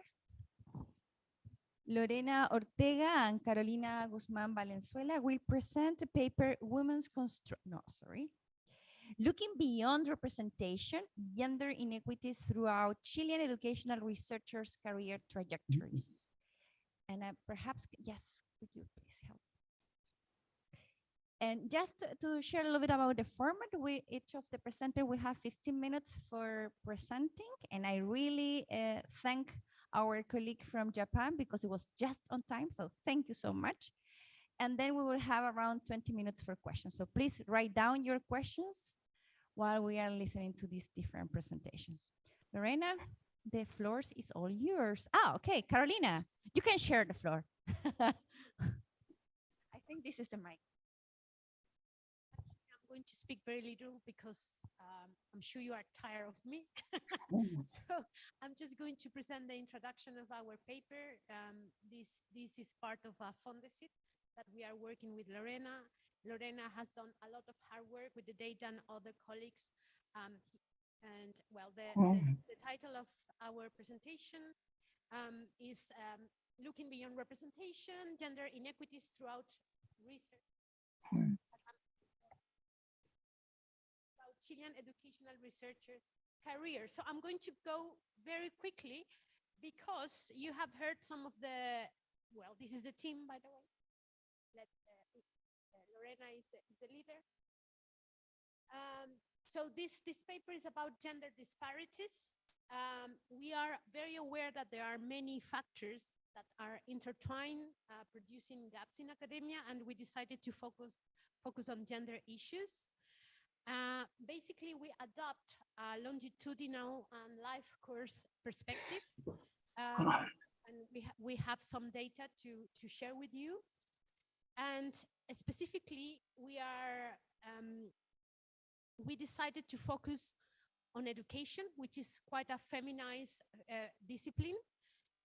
We are very aware that there are other disciplines with a larger gender gap, such as the STEM disciplines. However, we decided to go for education because of two reasons, or perhaps three. Because Chile is doing a lot of research in education, because education is quite a feminized field of knowledge or discipline. And that's it, I think, two reasons. And specifically, we are going to check several issues here: gender patterns, research production, dropout, article publication, first authorship, and co-authorship. No, is this one? Yeah, it's this one. This is very related to my talk, so I'm not going to go here. Again, I'm not going to repeat the information. You can see that it's important to have an intersectional perspective here. There are many variables intersecting, but gender is one of the strongest predictors of academic productivity and collaboration. Female researchers face discrimination and equal pay. We get fewer grants. We saw that there is an unequal division of academic labor. We saw that women occupy lower positions in the academia, and usually women are more involved in domestic tasks and family issues. All these factors have a very important consequence, a negative impact on academic promotion and of course wages. So I'm going to go to the research questions, and then Lorena is going to present the data. Our research question is: how do the effects of gender on research dropout, article publication, leadership, and collaboration patterns manifest across the career life course of Chilean education researchers? Thank you, Carolina. So to look at all of these different issues, different phenomena, we use a bibliometric approach. So we extracted data from Scopus. So we have a sample of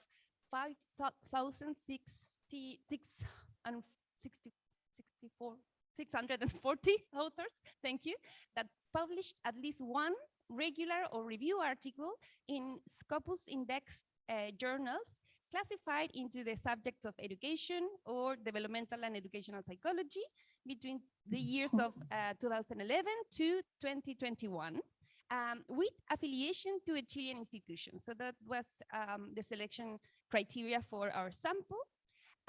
We retrieved this data from the Scopus application programming interface, the API, Scopus API, operated via the R Scopus package in R.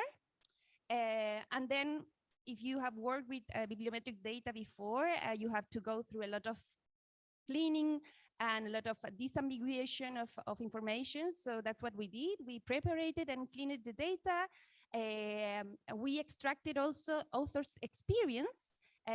This is specifically, it's also called the academic age. So it's the years since the first article published in Scopus indexed education journals.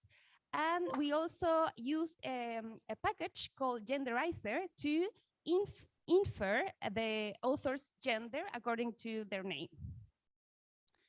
In terms of analysis, we of course run some descriptive statistics. Then we use survival, also called duration models, that model the months to research dropouts. So how many months until the researcher stopped publishing. We use also models for con data. These follow, as the previous author also showed, the number of publications follows a Poisson distribution. So we use Poisson regression to model the number of authorships and first authorships as a function of gender. And finally, we also use social network models. In particular, we use bipartite exponential random graph models to study the probability of co-authorship based on gender, experience, and the combination of gender and experience of two researchers. And the results are as follow. First, if we look at years in a calendar year, we can see this trend in the number of authors between 2011 and 2021 by author gender. And we can see that probably as in many other fields, the number of authors has increased dramatically over the years. So we have more people doing research in education. Both male and female researchers have grown in number, as you can see. These are authors that were affiliated to a Chilean university and publishing in education. So it's quite impressive how much the field has grown in terms of the people who are actually publishing in Scopus indexed journals. Then if we also look at, if we take like still a cross-sectional approach and we look at the composition, the gender composition of this field, of this group of authors, we can see that the gender composition has remained somewhat stable with a slightly lower representation of women. But this is something that I have heard many times, and probably you have heard if you're in education as well. Many people say, okay, we don't have a gender issue because we have half women and half men in our staff. So gender is not an issue. Gender is something that you can see maybe in STEM, is more problematic, more visible. But we argue that we need to look at actually researchers' trajectories and life course to see how gender operates in this field, okay? So that's what we did, but first also some general trends on the composition of teams, teams that author these papers, these articles. Interestingly, when we look at collaborative articles with more than one author, we see that gender homophily in co-authorship decreased slightly over time. And you can see here in the yellow line, that's the percentage of only male teams, okay? And then the green, slightly blue line is mixed sex authorships. And the purple line is only female teams. So you can see that what the trend that we see in the last decade is that all male teams have in proportion decreased. What we call in Chile Club de Toby is has decreased, and that has meant that we have less gender homophily, a bit more mixed gender teams in publishing these articles in Scopus. Also an interesting trend, historical trend, if you wish, is the gender gap in academic productivity during the last decade in education in Chile. So what we see here is that the average number of authorships per researcher And we see that for female researchers and male researchers. So the gap has increased in the last decade. And probably here, at the end of this trend, what we see is in part an effect of the pandemic, and the effect that the pandemic had on research productivity, specifically research productivity of women. And now, if we take this longitudinal career life course approach, we now don't look at calendar years anymore, we look at years of experience, so in the x-axis. And what we see here first is the percentage of authors. And what is interesting here is that there is a decrease in the relative participation of female researchers as they become more senior. So we don't have that actual half women, half male representation all across the researcher's trajectory, but we can see that women are less represented in senior career research careers. The same is proved here through the results of our survival models. What we see here is that women are significantly more likely to leave the research career. Even if they don't leave academia, they are more likely to stop publishing at an earlier stage than male researchers. Indeed, being a female researcher increases the dropout hazard by 17% in this field. If we move on to article production and leadership across the career life course, we can see that in the mean of total authorships, there is a significant gender gap in research output to the detriment of female researchers, that it's larger among more senior researchers. So this gap, as you can see in the first 20 years of research experiences, increases over time. We start with similar research output or similar productivity, and then the gap increases. We look also at first authorship, which is a proxy for leadership. And what we saw is that there are more or less similar patterns of leadership in these mixed gender teams. And finally, we look at collaboration, patterns of collaboration that can differ by gender. And what we found here, it's interesting. We found that overall, there are similar patterns of research collaboration between male and female researchers. However, senior females are more likely to conduct national collaborations, while senior males are more likely than females to conduct regional collaborations, so with other Latin American countries. That was also something interesting. And then moving on to the results of the social network models that we are still running and still discussing with our team. So what we did was to run these exponential random graph models to study the probability of co-authorship as a function of gender and experience. Overall, this period of time, what we found was that there is a tendency to scarcity of co-authorships, and that's very common when you look at big networks, like in this case with lots of authors. So there is the collaboration among authors is very unlikely in general. We found that overall, across this period, there are no significant gender differences in participation in co-authorships. There is a tendency of more experienced researchers to participate in more co-authorships, so to be more productive. There is a tendency to co-author with researchers of similar experience. So there is homophily in that sense. So senior researchers are more likely to collaborate with senior researchers, and younger researchers are more likely to collaborate with younger researchers. And then we don't find a significant trend of co-authorships in terms of gender homophily.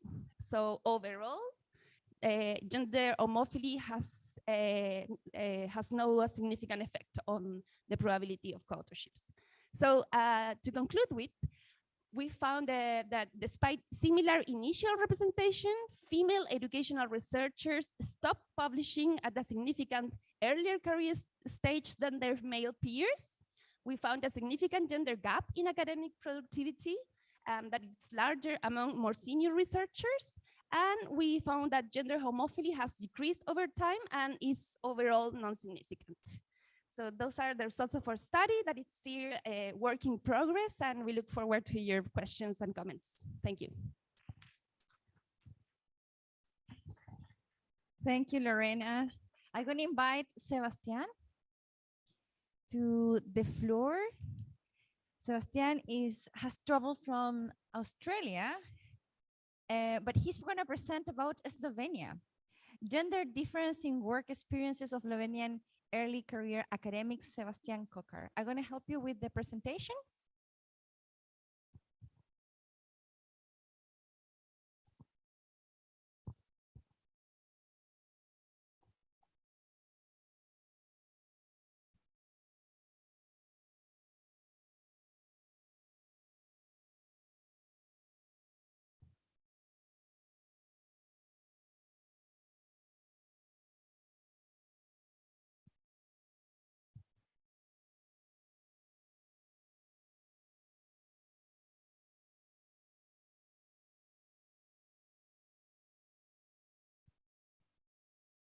So thanks everybody for attending this presentation. I'm based in Australia. I'm a postdoctoral researcher at the University of Tasmania, but I've been involved in this project since 2017, I believe, and we collected the data in Slovenia in 2018. So I'm going to talk about gender differences in work experience of Slovenian early career academics. So we try to combine two different topics of this conference into one study for the purpose of this presentation. And the co-author is Alenka Flander from Transmisión. She is based in Slovenia, and she's the team lead for APIKS Slovenia. So I have to obviously acknowledge Transmisión for funding of this project. I have to acknowledge our survey participants. More than 1,000 Slovenian academics participated in this research, which is a lot considering that the whole population of Slovenian academics is about 8,000 people. And I have to acknowledge the contributions of Manja Klemencic from the Harvard University, who's been involved in this project since 2017 as well. And obviously my employer, the University of Tasmania, Australia. In this presentation, I will firstly introduce the problem, certain research questions, or better to say hypotheses to test. Then I'm going to present the background and certain Slovenian specifics that are relevant for the selection of the final sample for analytical purposes. Then I'm going to talk about the data we used and some methods. I'm going to present some administrative data. And then in the end, the results and some key findings. I'm going to discuss certain key findings, why they're relevant, and some interesting insights as well. So we all know that early career researchers are more likely to face a lack of job security. They're more sensitive to worse working conditions, including poor supervision, and that can result in their lower job satisfaction, work satisfaction, or academic satisfaction. And that can lead to them leaving academia to get a job in the industry or the government sector as well. And once you combine that with certain gender differences, it can result in very different outcomes. So gender differences start occurring in academia as early as, in the first stage, which is early career. And they can result in major differences later on. And an example of that from the literature is access to resources. So we wanted to be very focused in this presentation. We just wanted to focus on work experience, on one dimension of early careers and that are associated somehow with gender. We wanted to focus a little bit more on gender, but the thing is, and this is a spoiler alert, there are very little differences between men and women early career academics in Slovenia, but I'm going to get to that later. A little bit of a background. So this is relevant because we included them in our final subsample of early career academics, Slovenian young researchers. And I wanted to talk about the Slovenian Young Researchers Program, which started in 1985, because Slovenia was a little bit behind in this space, in the research space. We wanted to rejuvenate the research personnel, and not only for academia, but also for the government sector, for the industry, for the private sector. So that program was introduced, and for example, in comparison to Australia, this is a program that offers a full salary, additional resources, materials, mobility between 1 and 12 months, and it gives young researchers, PhD students, basically, an opportunity to work on other projects as well, not only on their PhD thesis, but also on certain applied basic projects. And they were also included in the sample, as I said. So it started with a bang at the beginning. About 500 young researchers started in 1987, and then that number decreased a little bit to between 200 and 250. In the last few years, we have had about 220 to 230 young researchers starting, and more of them were from hard sciences, from natural sciences and technology, and less of them from social sciences and humanities, so from soft sciences, which is quite interesting. But I don't have the same data for men and women separately.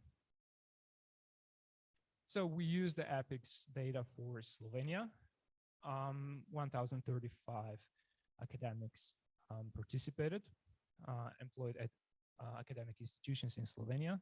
There are just 4 or 5 universities in Slovenia, and more independent higher education institutions. And the response rate was 16.4%, and we collected the data in June, July 2018. So how we defined early career academics. So we expanded the definition to have a sample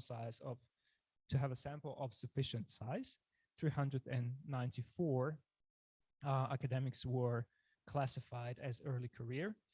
So they finished their degree less than 10 years before the APIKS 2018 survey.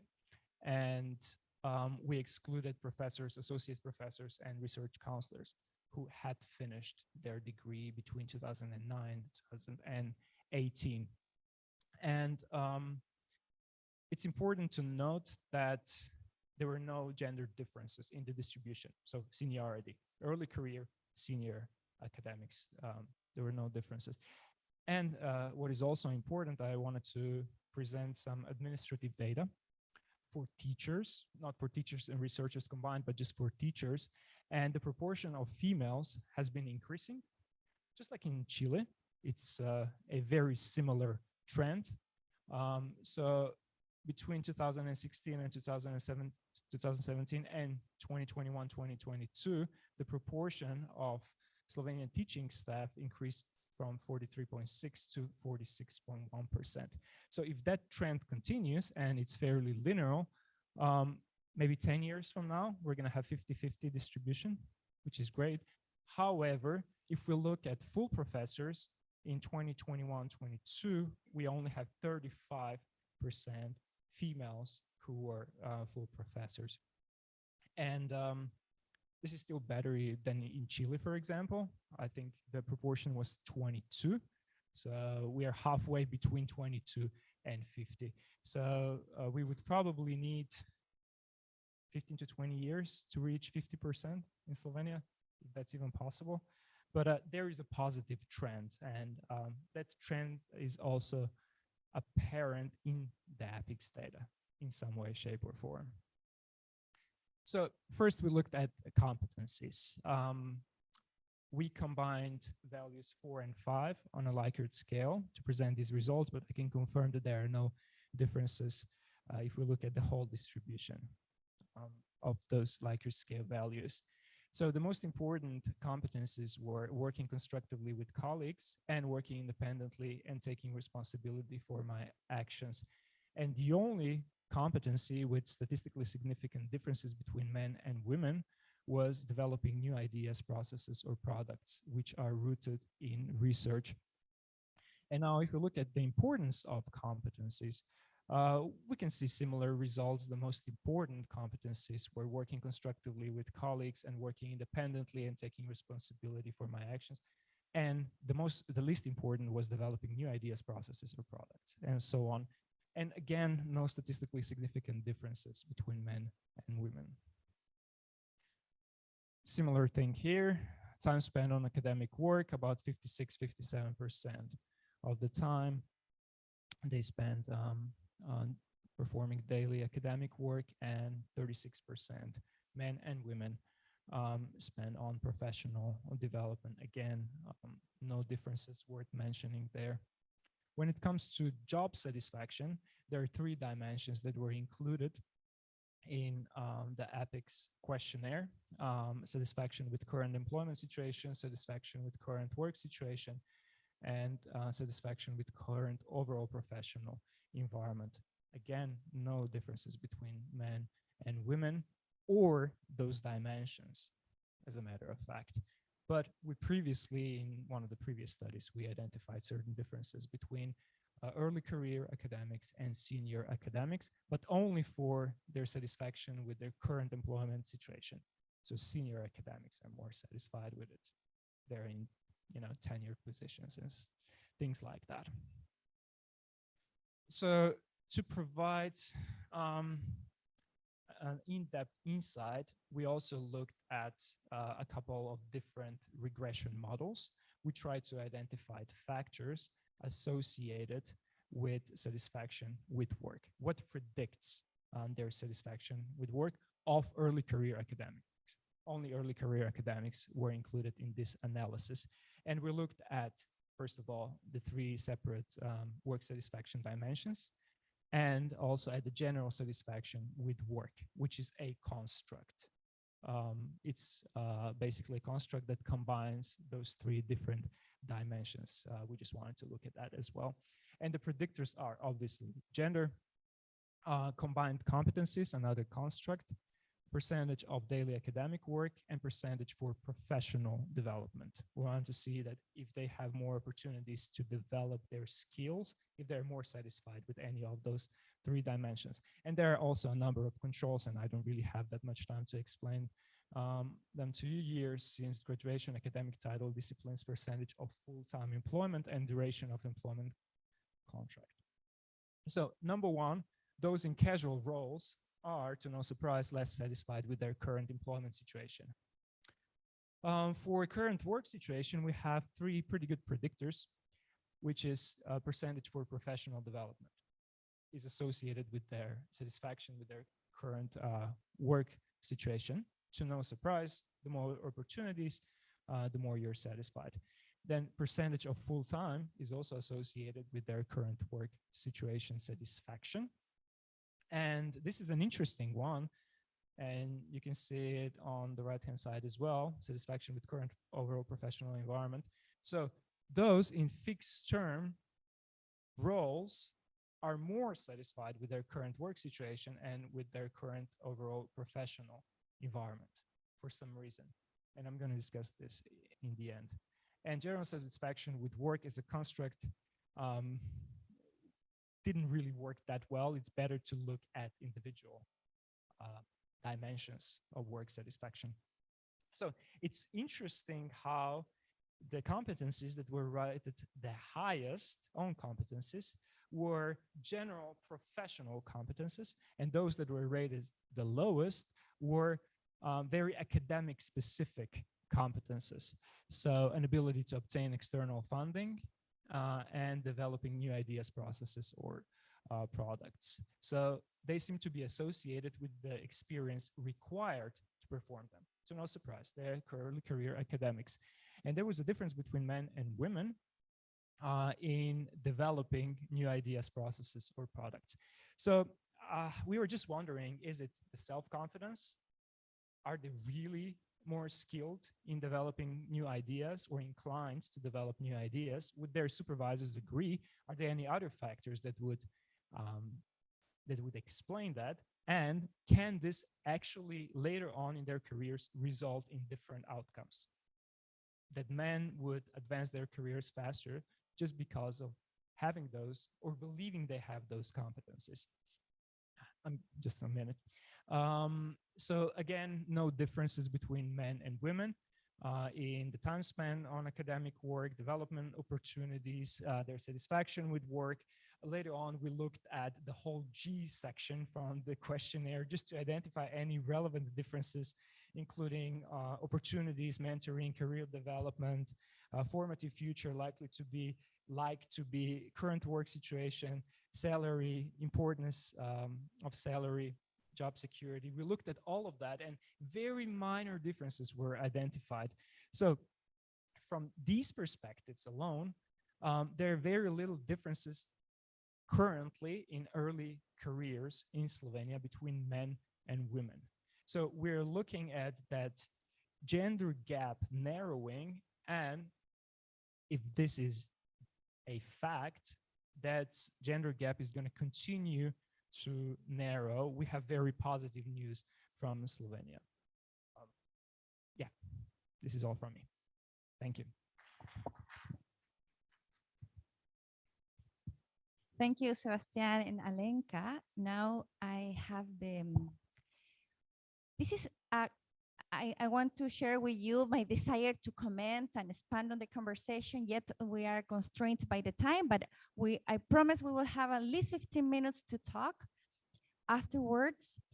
Now I have the pleasure to introduce Patricio Langa, who is joining us from a country that is very close to my heart, South Africa. Patricio, can you hear us? Yes, I can. Welcome, Patricio. You are on the screen now. We cannot see you yet, but I guess we will do it in a minute. And I understand. Can I share my screen? Or will you?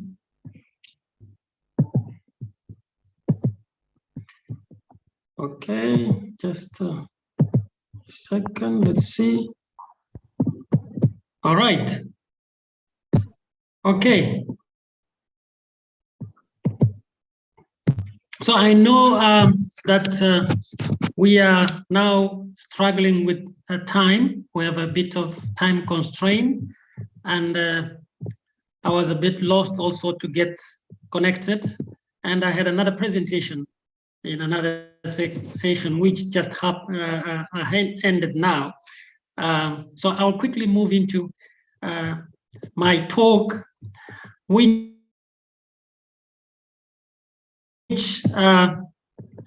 actually touches in some of the topics that were presented by the previous presenters. However, in this case, what I'm presenting is basically a project that is still in its inception phase. We are just starting this project, while in the previous one, we were presenting results. So there's a bit of a difference in the approach I'm going to take. So what I'm going to discuss here is the idea of reclaiming women gender studies in African academia.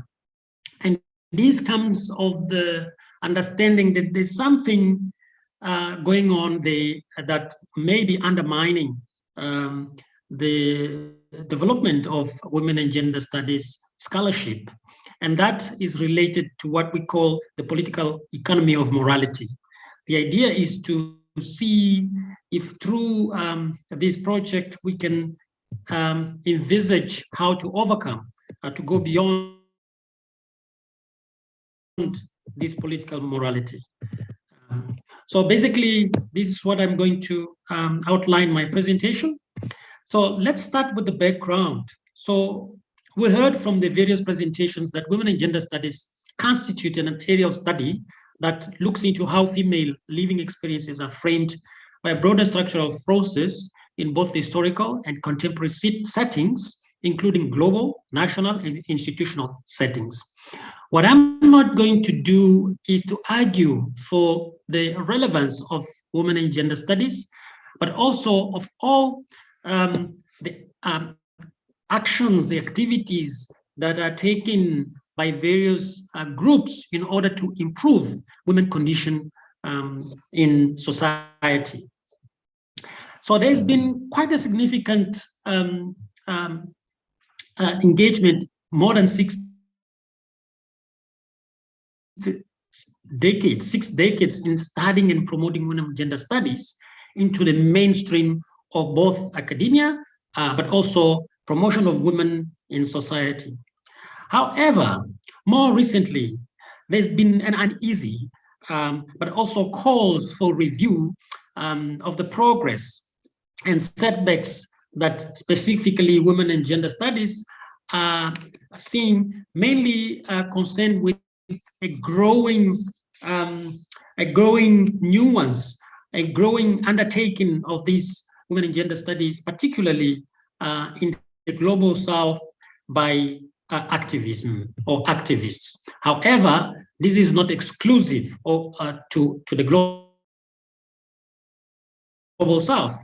If you recall, not so long ago, strong movements, social movements such as Me Too and many others, all some related to the versions of feminism, or maybe radical versions of feminism, have influenced the way in which the women and gender issues are being framed, both in the polity, but also in academia.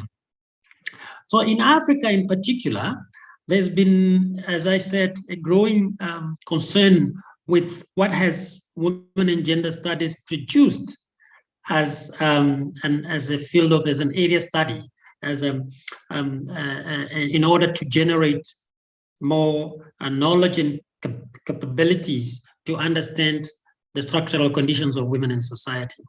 Very recently, there's been a special issue released by one of the main journals of higher education in Africa, which examines some of the milestones and flows of gender research in Africa. And one of the topics that came out of this special issue is the misappropriation of women and gender studies for political and financial gains. And this is why we then look into it more closely to see whether in countries or in regions such as the Portuguese-speaking countries in Africa, which women and gender studies are still in very early stages in terms of being institutionalized. These political economy of morality is or may or not be undermining the development of such studies. So we took a closer look to Mozambique and Eduardo Mondlane University, which is the prime university in Mozambique. In order to do that, we first, the first step was to map the terrain, to map the field of research, to see who is who, and we used bibliometrics and scientometrics for that. Basically, the agenda behind that is to first critically examine how research training and policy, but also advocacy practice on women and gender has developed in these selected countries, the so-called PALOP countries, but also examine if women and gender studies may have conflated with what we call a more ideological and normative agenda, thus undermining an academic approach in emerging higher education systems. Our guiding questions are how scholarship on women and gender have been practices in the PALOP, but we'll illustrate a bit with Mozambique, and what breakthroughs and shortcomings and appropriations, but also misappropriations have been achieved. We'll not delve into this in detail because of it, but we'll try to shed some light on what's happening. Basically, in terms of methods and methodology, these are, as I said, this is an ongoing, it's a working in progress study. It's not a complete study. We want to focus on some case studies just to illustrate, and we'll pick mainly from Mozambique, Angola, and Guinea-Bissau. These are countries where higher education is still very much incipient. However, Angola and Mozambique, within the context of the Portuguese-speaking countries, are the two with more developed systems or institutions. Institutional ethnography is one of the techniques that we'll use in order to generate data. But for now, I'm going to show very broadly some bibliometrics and how these bibliometrics indicate some of the concerns that may arise from the visibility or invisibility of those carrying out women and gender studies in the region. Two major databases we used for this one, Scopus and Web of Science. Of course, one can argue that these two may be biased, of course, often capturing what is being produced in English, and not so often in Portuguese, but also that it misses most of the so-called gray literature, which are reports in other forms of policy documents that are user-oriented rather than articles and papers which is the main medium of dissemination and communication by scholars. One thing that we can be certain is that regardless of what kind of literature has been produced, when we look at the scholarly work produced, there is an increase from the 90s up to now. There's been quite a sharp, an exponential increase in terms of documents produced and published within the Scopus and the Web of Science database.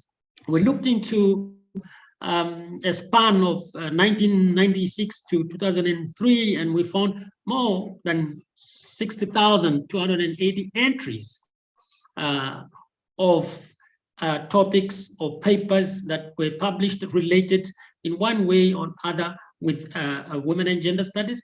But we could also aggregate those into very specific area studies, which, for instance, includes women and gender studies itself, where we have about 600 documents. But this also shows how spread the topic is amongst the various disciplines, but also area studies.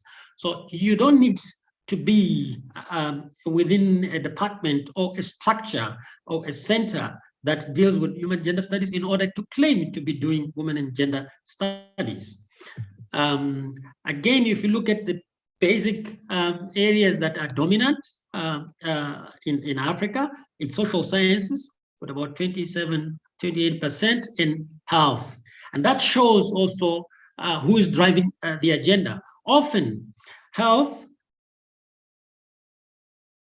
are one of the areas in which the structural inequalities of women in developing countries are manifest, but also the social sciences, because this is where not only you have more women studying in these areas, but also more research on women and gender studies coming from these areas.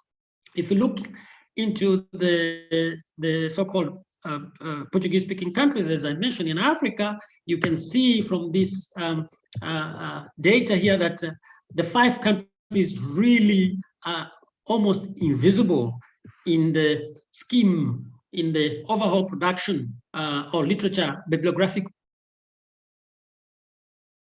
production in the last 50 or so years. You hardly see that. The reason why you don't see that, or you don't see them more represented, is not only because of the language, but it's also because the research that is undertaken on these countries is mainly done from the outside, is extroverted, is done by foreign scholars, on these particular countries. Again, if you look, we just looked into the top 10 studies that were done within this time frame, and again, most of those studies don't emanate from a specific unit that conducts human gender study. They're quite scattered amongst different subject areas, public, health, and health itself being one of those areas that are quite concentrated. Of course, there is some also from social sciences, anthropology in particular, and social sciences is in the interdisciplinary field in general. But you can also see fields that are hybrid, such as social sciences and biomedicine. If you look in terms of authors, and this is where it's quite revealing that if you look at these names, most of them, they are not affiliated with any or either universities that I mentioned, Eduardo Mondlane, or any in the Portuguese-speaking countries. These are authors that are mainly based in Europe or in America, however, conducting their research on these countries. And they are the main channels through which the conceptual framework, the epistemological approach on women and gender studies are drawn from. And the local scholars are mostly field,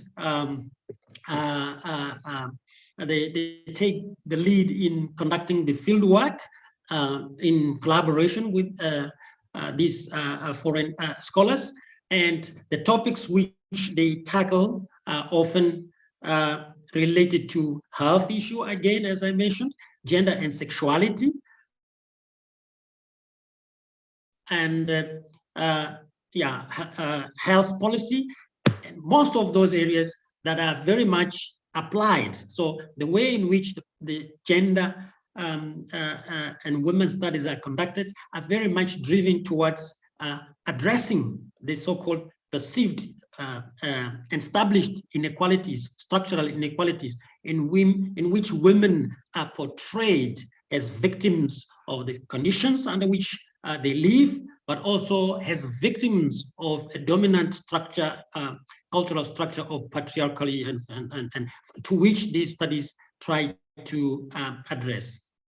So when one takes a closer look into this context under which women and gender studies evolve, a clear distinction between engaging in women and gender studies from and for activist purposes to change the condition, but also the discourse, and a somehow a scholarship driven. However, even the scholarship driven is very much linked to this practice of a scholarship of activism. The way in which women and gender studies are institutionalized within academia itself is very much oriented towards tackling what is perceived to be the problems that these structures of patriarchy that are men biased need to change. So of course, it's not uncommon that research areas, especially area studies such as higher education, women and gender studies, emanate from policy and from practice. That is quite common. However, it is also through practice and that the drive for the scholarship also emerges. However, when you look at the way in which this drive for scholarship is conditioned, or the conditions under which the drive for scholarship happens in Mozambique in particular, but also in the other Portuguese-speaking countries, you see a significant presence of studies that are commissioned by NGOs So what I call here the indigenization of women and gender studies, which alludes to this phenomenon of dislodgement of women and gender studies from the academic heartland. So even if there are studies conducted, as we saw from the data, most of these studies are driven and commissioned from the outside of academia, even when they are conducted by individuals, often women, who regard themselves as gender or feminist scholars. So this table kind of summarizes the purpose from which these studies, yes, that's my last slide. Okay. Yeah, so you see there are three categories here. You have the category of the activist, the category of the policy-driven, and the category of the scholarly-driven research. Basically, you can overlap the first category with the third one, which means the gap between being an activist and being a scholarly driven when it comes to gender study is almost null, which then brings us to a very serious problem, because the way in which the activist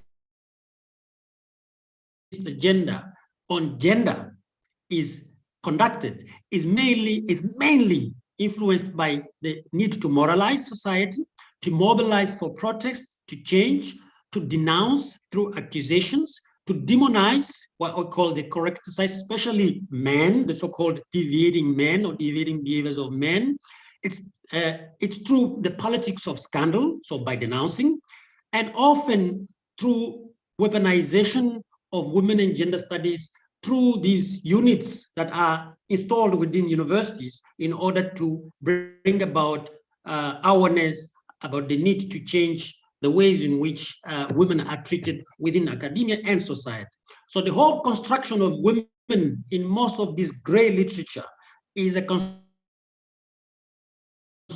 of women as victims, so a victimhood of women. And then the knowledge base is often a knowledge base that is based on studies that are commissioned and not studies that emerge from a scholarly driven context. Most of the funding is external, both for these activist entities, also within universities, is also external funding.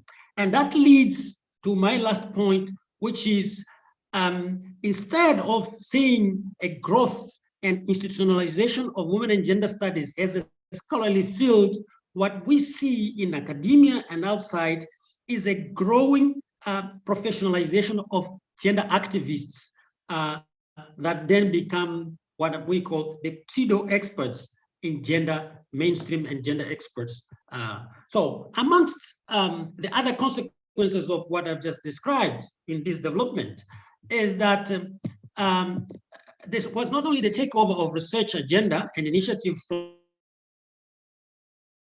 the university units, but also an increasing misappropriation of women and gender studies by the so-called professional activists or pseudo academics, in the sense that they also operate from within the university, but also outside the university. Thank you. Thank you, Patricia. Well, we have around 12 minutes to talk. Maybe we can go a little bit later if that is possible. I just want to highlight that here we have listened from the history and situation from Japan, Slovenia, Chile, Mozambique, and other Portuguese-speaking countries in Africa. What a huge diversity. And what I learned just from listening to the speakers is that while there has been an important progress in terms of the women participation in higher education, there is still a lot of work to do and different mechanisms of reproduction of inequality. So I want to open the floor. I have a question. I just seen a hand, 2 hands. And I also want to invite those that are online to write down their questions on the chat. So first Liliana and then Sergio. Hello, thanks, Professor Roxana. I'd like to talk something about the general questions about gender gap or maybe some differences. What is the main difference between those different countries, right? One situation is about the Chile and what happened in Japan with the main difference between agenda and the gender gap. So maybe it's possible to talk something about that differences and try to explain in the different explanations what happened about gender gap or participation of women in academia, specifically in the production of knowledge, maybe. Thank you.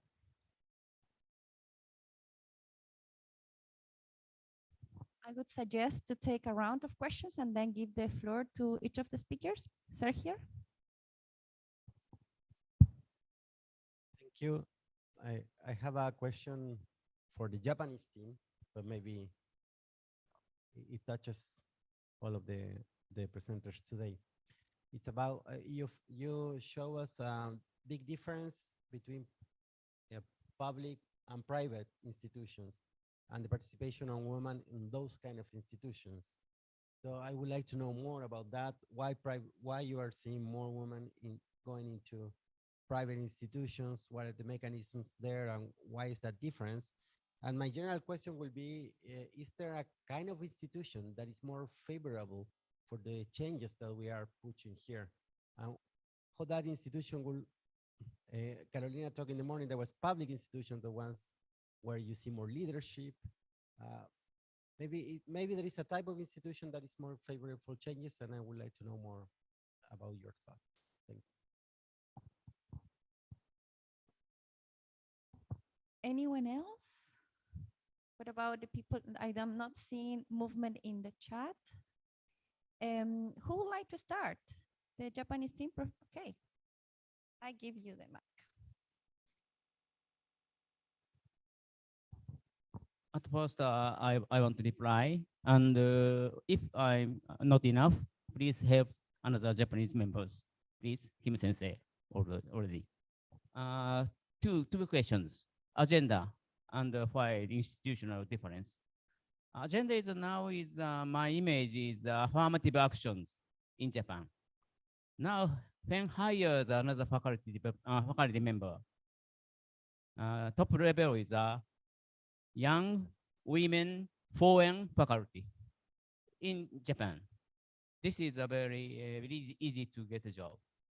So now is the women is looks like affirmative action. It's mean number of the female faculties are lowest country. So government push to hire the women faculty, especially. President also say, please hire us. This is the agenda in Japan, I think. And another institution related to the majors, specialized field. National university focus to the science field, and the private university, the humanity and the social science. It means tuitions depend on tuition. It means very easy to gathering a student, private university, humanity and social science. Big class gains much money from a student, surviving the private universities way. National university is it is the mission of the nation. So national STEM fields located as a national university. It's because why difference between the national university and the private universities, women more in private, male more national university. I think as these background faculty variables is complicated related to, so very difficult to explain which is the most important factor.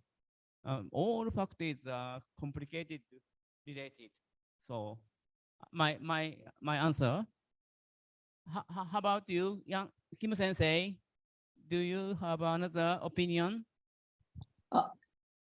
Okay, thank you, Daijin Sensei. I think Professor Daijin already mentioned the reason, the gender gap between the universities and private universities. So as Professor Daijin mentioned that there are some big differences between national universities and private universities in Japan, especially national university have the higher rank and than the private universities. Also, they have a big size than private university. That means that especially for male-dominated academic field like STEM field, in the national these kind of academics in STEM area in more focusing on national university. That's why there are big differences related to the gender issue. And also related to the gender issues in Japanese universities, quite related to the diversity, not only for the gender issue, but also like how make academia become more diversified. That is another issue. So it is quite related, as Professor Daijin mentioned it. So not only for the gender issue, but also like international academics and also how recruit more junior academics in the academia. That is all related each other. So that's my comments. Thank you, Yang-son. The question for that Liliana suggested is for all the participants. So now I'm going to open the floor for Sebastián, Carolina, Lorena, and Patricia. Well, I'm not sure if I can answer the question, but the Chilean data that we had was very specific to education. And what we have seen in previous studies that we conducted with Carolina as well is that in Latin America in general, we have this general trend of increased productivity in the social sciences and humanities. However, there are quite a lot of differences across countries, with some countries being particularly productive, even if we control for a number of people with PhD or number of inhabitants in the country. We see that Chile, for example, it's quite productive. We can think that this is in part at least a result of the policies that have they promoted advanced human capital in the country, with several researchers studying abroad and then coming back to Chile. Also, all the incentives that public and institutional incentives for productivity have been quite a strong force in, I think, changing the landscape of productivity in education and the social sciences in general. And humanities seems to be a bit kind of like delayed in that sense, that we don't see that explosion that we see in social sciences. So I will be interested on knowing more about the other countries and how these general competitive productivity trends have impact their fields. And I think something that, may I say a few things about sure. the African context? I think you raised a very important question. As I mentioned, I had another presentation where I presented some data actually on comparing South Africa and Sweden. So what I can say is that there are basic structural conditions for access, but also for success. So these are the main, in this you find across the board. You find it in Western societies, as I said, Sweden, but also in the so-called non-Western societies, different cultural factors contributing for those differences. However, because of the policies, affirmative action policies to redress gender inequalities, we see now a change, especially in academia, where women are promoted. And they are promoted to the politics, the so-called politics of gender equality. But of course, they face resistance from the structures, from the existing structures in these universities, which are old male-dominated spaces. So the areas in which the access is more open now because of those policies to women are usually health, education, areas in which women take care of others. But even in those areas, success is a hard path to get for women as compared to men. So in general, you see the trend of a growing trend, but still some reminiscences of these structural conditions of inequalities. Now, finally, the private sector, especially in Africa, is where the increasing numbers of economically disadvantaged students in general, but also other groups, other disadvantaged groups would find their opportunities. So women academics who struggle to make into public institutions, they will be the ones also hired by the public universities, where the criteria is a bit less rigorous in some cases than the public institutions, but also the competition is lower compared to the public institutions.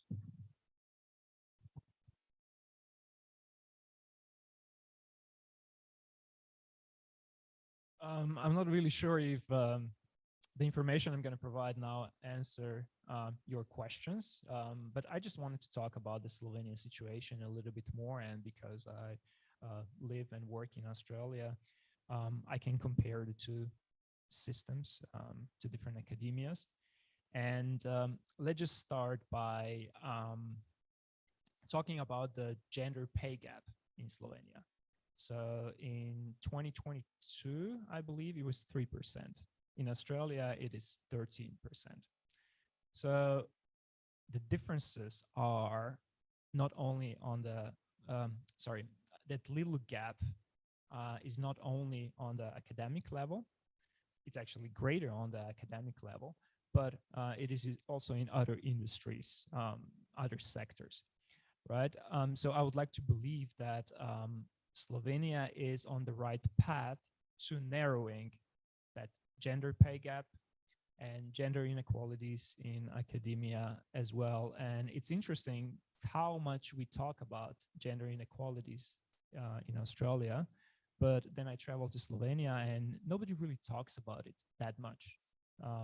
It's possible that there is less unconscious bias in a country like Slovenia compared to many other countries, including Australia. And for that purpose, we wanted to look at early careers, gender differences in early careers, because they can result in major differences later on. And I would like to believe, based on the administrative data, based on a small, relatively small gender pay gap, and based on very little differences, if any differences, in early careers, that trend is gonna continue. And yeah, as I said, Slovenia might be a good example of progress. We're still not there. We're far away from there. We still have only 35% of full professors that are females, but I would like to believe we're on the right path. I hope this answers your questions. Just want to ask, Slovenia is part of the European Union, no? Okay, so I think that in Europe, there are more regulations about gender parity, and some countries, I don't know, I'm thinking about Nordic countries, have very strong laws that promote gender parity. And this is perhaps just a thought. Perhaps in some countries with more marketized higher education systems, there is fewer regulations. I don't know. I'm just thinking loud. I'm thinking about Australia, which is very marketized. I don't know about the United States.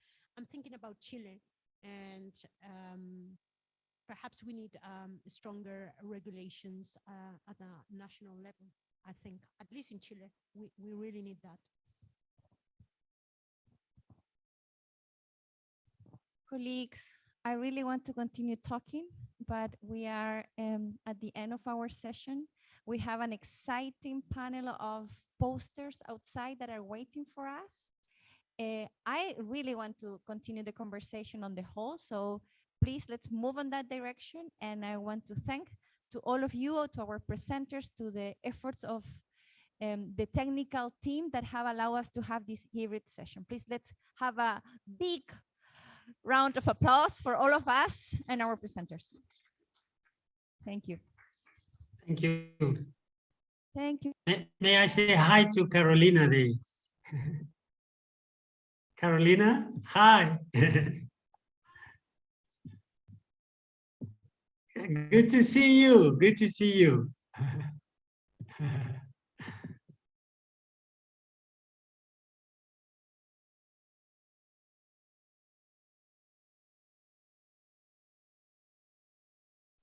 Well, thank you so much.